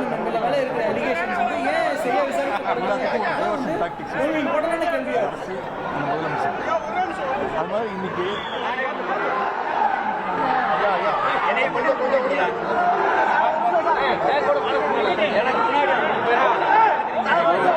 சொல்ல மறந்துட்டேன். அதே திருச்சி விமான நிலையத்தில் ஒரு இன்சிடென்ட் நடந்துச்சு. பத்திரிகையாளர்கள் யாரும் மறந்துருக்க மாட்டீங்க, தமிழ்நாட்டு மக்கள் யாரும் மறந்துருக்க மாட்டீங்க. போன வருஷம் செப்டம்பர் மாதம் கரூரில் 41 பேரை பலி கொடுத்துட்டு ஒரு கட்சியினுடைய தலைவர் துண்டை காணும் துணியை காணுங்க என்ன செய்யுதுன்னு தெரியாம கரூர்லேருந்து ஓடி போய் இதே திருச்சி ஏர்போர்ட் வழியாக வந்து புறமுதுகு காட்டு ஓடி போய் பத்திரிகையாளர் சந்திக்க பயந்து போய் இங்கேருந்து ஓடி போய் சென்னையில் இங்கேருந்து நீங்கள் பத்திரிகையாளர் ஒவ்வொருத்தரும் கூப்பிட்டீங்க, சார் 30 பேர் இறந்துட்டாங்க சார், 30 பேர் இறந்துட்டாங்க சார்னு. ஆனால் அதெல்லாம் காதில் வாங்காமல் ஒரு 1ஆம் நம்பர் ஓடுகாலி முதலமைச்சர் இப்போ தமிழ்நாட்டுக்கு வந்திருக்கிறாரு. அதை இங்கே நினைவுபடுத்த விரும்புகிறேன். இங்கே மட்டும் இல்லை, சென்னையிலையும் ஓடி போனார். ஓடி போய் வீட்டில் போய் அவர் மட்டும் இல்லை, ஒட்டுமொத்த கட்சியுமே அண்டர் கிரவுண்டில் போயிட்டு ஒரு 35 நாள் யார் வீட்டை விட்டு வெளில வராமல் ஒரு வாரத்துக்கு அப்புறம் வீடியோ போட்டார். அப்படிப்பட்ட ஒரு தைரியசாலியான ஒரு முதலமைச்சர் இன்னைக்கு தமிழ்நாட்டுக்கு வந்திருக்கிறாரு. ஆனால் அவர் நினச்சிக்கிட்டாரு நாங்கள் அந்த மாதிரி திமுகவை சேர்ந்தவங்க வழக்கு போட்டால் பயந்துருவாங்க, ஓடி போயிடுவாங்க, அண்டர் கிரவுண்டில் போயிடுவாங்கன்னு நினச்சிட்டு இந்த மாதிரி பழிவாங்கிற வேலை பண்ணிட்டு இருக்கிறாரு. நாங்கள் அந்த மாதிரி கிடையாது. என்னைக்கும் மக்களையும் பத்திரிகையாளர் சந்திக்கும் திமுக என்னைக்குமே பயந்தது கிடையாது. மக்களோட மக்களாக என்னைக்கும் நிற்போம். நன்றி.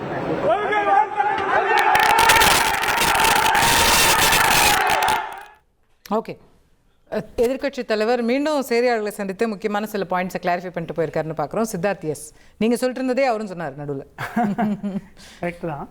இல்லை, அவர் எழுப்புற கேள்விகள்லாம் வேலிடான கேள்விகள் தான். இப்போ விஜய் அவர்கள் வந்து அன்னைக்கு ஏன் பத்திரிகையாளர்களை சந்திக்கல, அதுக்கப்புறம் வந்து அதெல்லாம் இருக்கு, கண்டிப்பா இருக்கு. அந்த கரூர் விஷயத்துல this is another thing DMK செய்யுங்களே. இப்போ திமுகவுடைய ஆதரவாளர்கள் என்ன சொல்றாங்கன்னா, கரூர் விஷயத்துல நாங்க நினைச்சிருந்தா அன்னைக்கு விஜயை கைது பண்ணியிருக்க முடியாதா, நாங்க எவ்வளவு ஜென்டில்மேனா நடந்துக்கிட்டோம், இன்னைக்கு ஒரு சின்ன விஷயத்தை எடுத்துட்டு வந்துட்டு இவங்க வந்து எதிர்க்கட்சி தலைவரை கைது பண்ணா. அதே திமுக ஆதரவாளர்கள் தான் சில பேர் வந்து நீங்க விஜய் ஏன் தலைவர் கைது செய்யலைங்கிற மாதிரியும் பேசிக்கிட்டு இருக்காங்க. கரெக்ட். இல்ல, பட் அன்னைக்கு நாங்க செய்யல இல்லையா, நாங்க வந்துட்டு வேற மாதிரி நடந்துக்கிட்டோம் இல்லையா, நாங்க ஒரு அரசியல் நாகரிகத்தை கடைபிடிச்சோன்றாங்க. இல்ல, கரெக்ட். அது நான் ஃபர்ஸ்ட் என்னோட இன்ட்ரோடக்டரி ரிமார்க்ஸ்லேயே சொல்லிட்டேன். இது வந்து கைது தேவையே இல்லை. இது வந்து நம்ம மெச்சூர் டெமோக்ரஸியா அதை நோக்கி தான் நம்ம போகணுங்கிற மாதிரி நம்ம பார்க்குறோம். ஆனா இவரு இப்போ இத பேச்சுல வந்து நான் இப்போ எப்படி பாக்குறேன்னா, இது வந்து விஜய் வர்சஸ் உதயநிதி ரொம்ப ஸ்ட்ராங்கா ஒரு பர்சனல் இதுவா போற மாதிரி நான் பாக்குறேன். ஸ்ட்ராங்கா ரெண்டு முனைகள் பைபோலரா அது பர்சனல் லெவல்ல போகிற மாதிரி நான் பாக்குறேன். ஏன்னா அவரு ரொம்ப கடுமையா எம்ஜிஆர் கருணாநிதி, ஜெயலலிதா கருணாநிதி மாதிரி அந்த வரிசையில விஜய் உதய் இல்ல, அது இப்போ ஜென்சிக்கு வந்து இது ஒரு புது பேட்டிலா இருக்குங்கிற மாதிரி பாக்குறேன். I don't know if they look at history அந்த மாதிரி. ஏன்னா இது அவர் ரொம்ப ஷார்ப்பா இவர் பேசுறாரு. ஐ திங்க் அவர் பர்சனலா கூட கொஞ்சம் ஹர்ட் ஆகிருப்பாருங்கிற மாதிரி நான் நினைக்கிறேன். ஏன்னா அவர் வந்து இந்த மாதிரி அரெஸ்ட் பண்ணிருக்காங்க. ஸோ ஃபயர் ஒர்க்ஸ் நாளைக்கு தான் மறுபடியும் ஸ்டார்ட் ஆகுங்கிற மாதிரி. நாளைக்கு அசம்பிளில பெரிய ஃபயர் ஒர்க்ஸ். Okay, right. நம்ம நிகழ்ச்சியோட நிர்வாண பகுதியில் இருக்கோம். we have to take comments from everybody. திரு பிரகாஷ், உங்கள்கிட்ட தொடங்கி. இது வந்து இந்த கைது நடவடிக்கை, கைது முயற்சின்றது வந்து நாளைக்கு சட்டமன்றத்துல பெரிய அளவுக்கு எதிரொலிக்கும். நாளைக்கு சட்டமன்றமாக இருக்காது. நாளைக்கு ஒரு மிகப்பெரிய போர் வந்து சட்டமன்றத்துல வெடிக்கும். பட்ஜெட் போட்டுருவாங்களா? விஜய் வாசஸ் அதுதான், அதேதான். கலைஞர் வந்து பட்ஜெட் தாக்கல் பண்ணும்போது என்ன நடந்ததோ அந்த மாதிரி சம்பவங்கள் நடப்பதற்கான வாய்ப்பை வந்து இவங்க உருவாக்கி இருக்காங்க.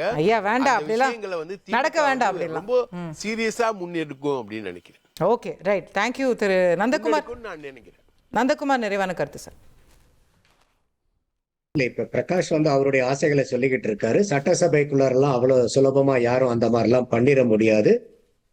அங்கவும் வந்து காவலர்கள் எல்லாம் இருக்காங்க. இதுதான் வந்து இந்த இன்ஸ்டிகேஷன் சொல்றது. அப்ப இன்னைக்கு வந்து இப்ப உதயநிதி ஸ்டாலின் அவர்கள் வந்து இப்ப வரும்போது கூட்டம் அதெல்லாம் பார்க்கும்போது, ஏற்கனவே ஐயா செந்தில் பாலாஜி அவர்கள் ஜாமீன்ல புழல்ல இருந்து வெளியே வரும்போது இதை விட பல மடங்கு கூட்டங்கள் எல்லாம் இருந்துச்சு. சோ அப்ப இன்னைக்கு வந்து நம்ம யாகாவராயனும் நாகாக்க, அதுதான் ரொம்ப முக்கியமானது. இன்னைக்கு திமுக ஏற்கனவே அவர்களுடைய பெண்களுடைய வாக்க பெரிய அளவு கிளந்துட்டு இருக்காங்க. இப்ப இந்த விஷயத்துல பெரிய அளவுக்கு அம்பலப்பட்டு போய் இன்னைக்கு வந்து அவர் சப்பகட்டை கட்டி இன்னைக்கு கடைசியா ஒரு பேட்டி கொடுக்கிறாரு.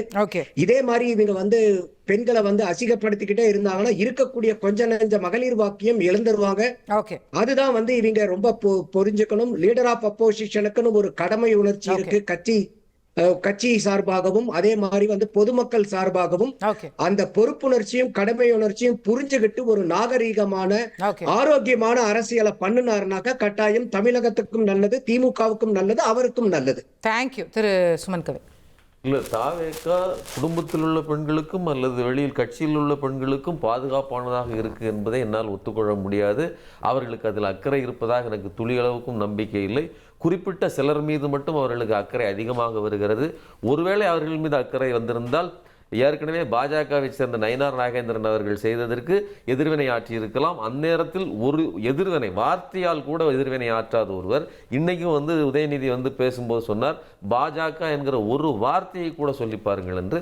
அதை கூட அவர் சொல்ல, ஏன்னா அந்த மேடையில் பேசப்பட்ட இதில் இதுவும் ஒரு முக்கியமான வார்த்தை. அதெல்லாம் அவர்கள் செய்வதற்கு தயார். அப்போது செலக்டிவான சில நபர்கள் மேல் கோபம் வருகிறது, செலக்டிவான ஒரு நபர்களுக்காக கோபம் வருகிறதே தவிர இது பொதுவான மக்கள் பிரச்சனை அல்ல.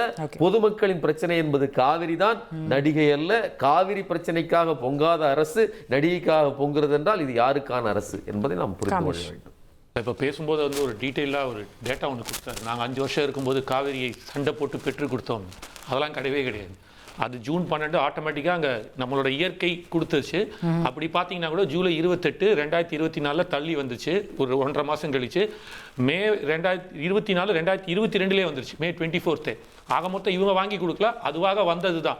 இப்போவும் அதே இஷ்யூஸ் தான். இங்கே ப்ராப்ளம் என்னன்னா, கர்நாடகா வறட்சியாக இருந்தாலும் சரி, வெள்ளமாக இருந்தாலும் சரி, பாதிப்பு தமிழ்நாட்டுக்கு தான் கொடுத்துட்டு இருக்கு. இந்த சட்ட தீர்வையும் இந்த பிரச்சனை தான் எப்படி தீர்க்க போறோன்றது தான் ஒரு பெரிய இஷ்யூ. அதனால இவர்கள் கிரெடிட் எடுத்துக்கிற அளவுக்குலாம் அங்கே எதுவும் நடக்கலைன்றதா ஒன்று.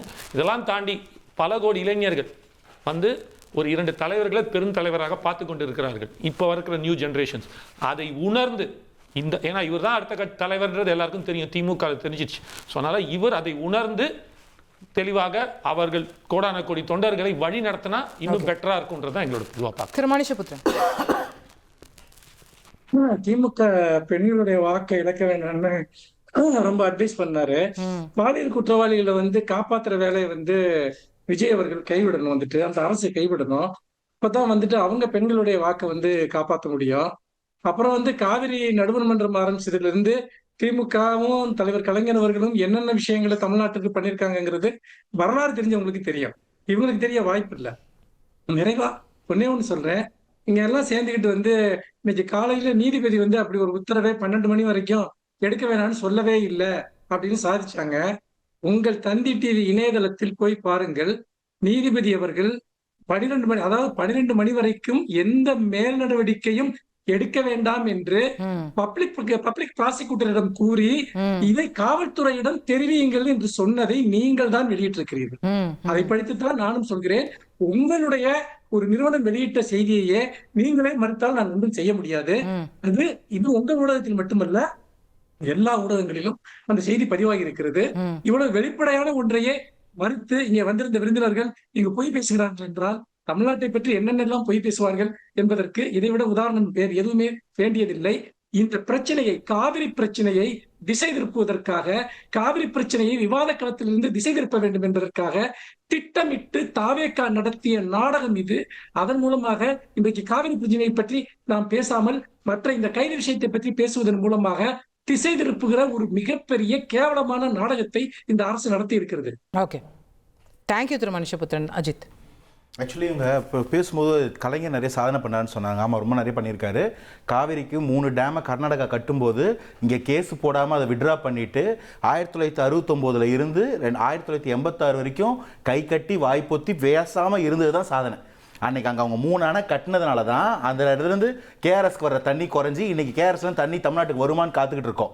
அதை தொடர்ந்து 1986 அதிமுக காலத்தில் வேற ஒருத்தர் கேஸ் போட்டு, அப்பயும் அதிமுக போல வேற ஒருத்தர் கேஸ் போட்டு ட்ரிபியூனல் வந்து 2007 ட்ரிபியூனல் ரிசல்ட் வருது. 2011 வரைக்கும் அது கெசட்ல ஏத்தாம இருந்த சாதனை அவங்க பண்ண சாதனை தான். ஆனா அப்போ 1999 2014 வரைக்கும் கூட்டணி ஆட்சியில் ஒன்றியத்தை ஆண்டுகிட்டு இருந்தவங்களும் இவங்க தான். 2011 வாங்கின தீர்ப்பையும் அமல்படுத்த முடியாமல் 2018 வரைக்கும் இழுத்ததும் இவங்க தான். 2009 துணை முதலமைச்சராக இருக்கும்போது காவிரி படுகையில் டெல்டாவை எப்படியாச்சும் ஃபீசிபிலிட்டி டெஸ்ட் பண்ணுங்க ஹைட்ரோ கார்பனுக்கு, அது வறண்டு போயிடும், இதுக்கப்புறம் அங்கே தண்ணிலாம் வராது, அங்கே ஹைட்ரோ கார்பன் தேடி எடுக்கலாம்னு சொல்லி கையெழுத்து போட்டவர் இவங்களுடைய முன்னாள் கொளுத்துறை எம்எல்ஏ முத்துவேல் கருணாநிதி ஸ்டாலின் தான். இந்த எல்லா சாதனையும் பண்ணிட்டு இன்னைக்கு வரைக்கும் காவிரியில் தண்ணி பிரச்சனையாக இருக்கிறதுக்கு ஒரே காரணம் இவங்க தான். இன்னைக்கு அதை பேசக்கூடாது, இன்னைக்கு திரும்ப அந்த ராசி மணல்னு ஒரு ப்ரொபோசல் இருக்கு, அதை பேசிடக்கூடாது, முதல்வர் இங்க இருந்து அங்க போயிடக்கூடாது, ரெண்டு ஸ்டேட் பாலிடிக்ஸ் அப்படியே பிரிச்சு எனக்கு இருக்கிற பொறுமையை அண்ணனுக்கு பதட்டமா வருது பாத்தீங்களா? இதுதான் எப்பப்பெல்லாம் நம்ம உண்மையை பேசுறோமோ அப்ப அண்ணன் பதட்டம் ஆயிடுவாரு. இந்த மாதிரி எப்பப்பெல்லாம் வந்து யாராவது அரசியல் ரீதியை தாண்டி போய் அதுக்கு ஒரு லாங் ஸ்டாண்டிங் சொல்யூஷன் பார்க்கணும்னு வந்துட்டா உடனே வந்து அரசியல் பண்ணு, அது ஒரு கலவரமா மாத்து, ஆபாசமா பேசு, அதை வச்சு ஒரு கலவரம் இதையே பண்ணிட்டு இந்த ஆபாச அரசியல் மட்டுமே பண்ணிட்டு இருக்கிறவங்களுக்கு இது என்னைக்குமே மாறாது, என்னைக்குமே திருந்தாது.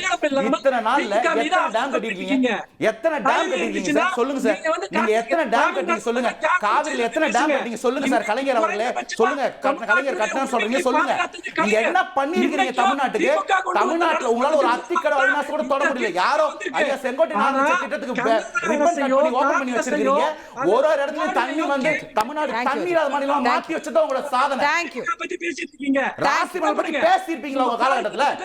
ஒரு ராசிமலை டேம் கட்டி தண்ணி சேர்த்து தெரியுமா உங்களுக்கு? நீங்க என்ன பண்ணிட்டு இருந்தீங்க 1999 2014 வரைக்கும்? மனநோயா தமிழகத்திலிருந்து ஒழிக்கப்பட்ட தீய சக்தி இந்த திமுக.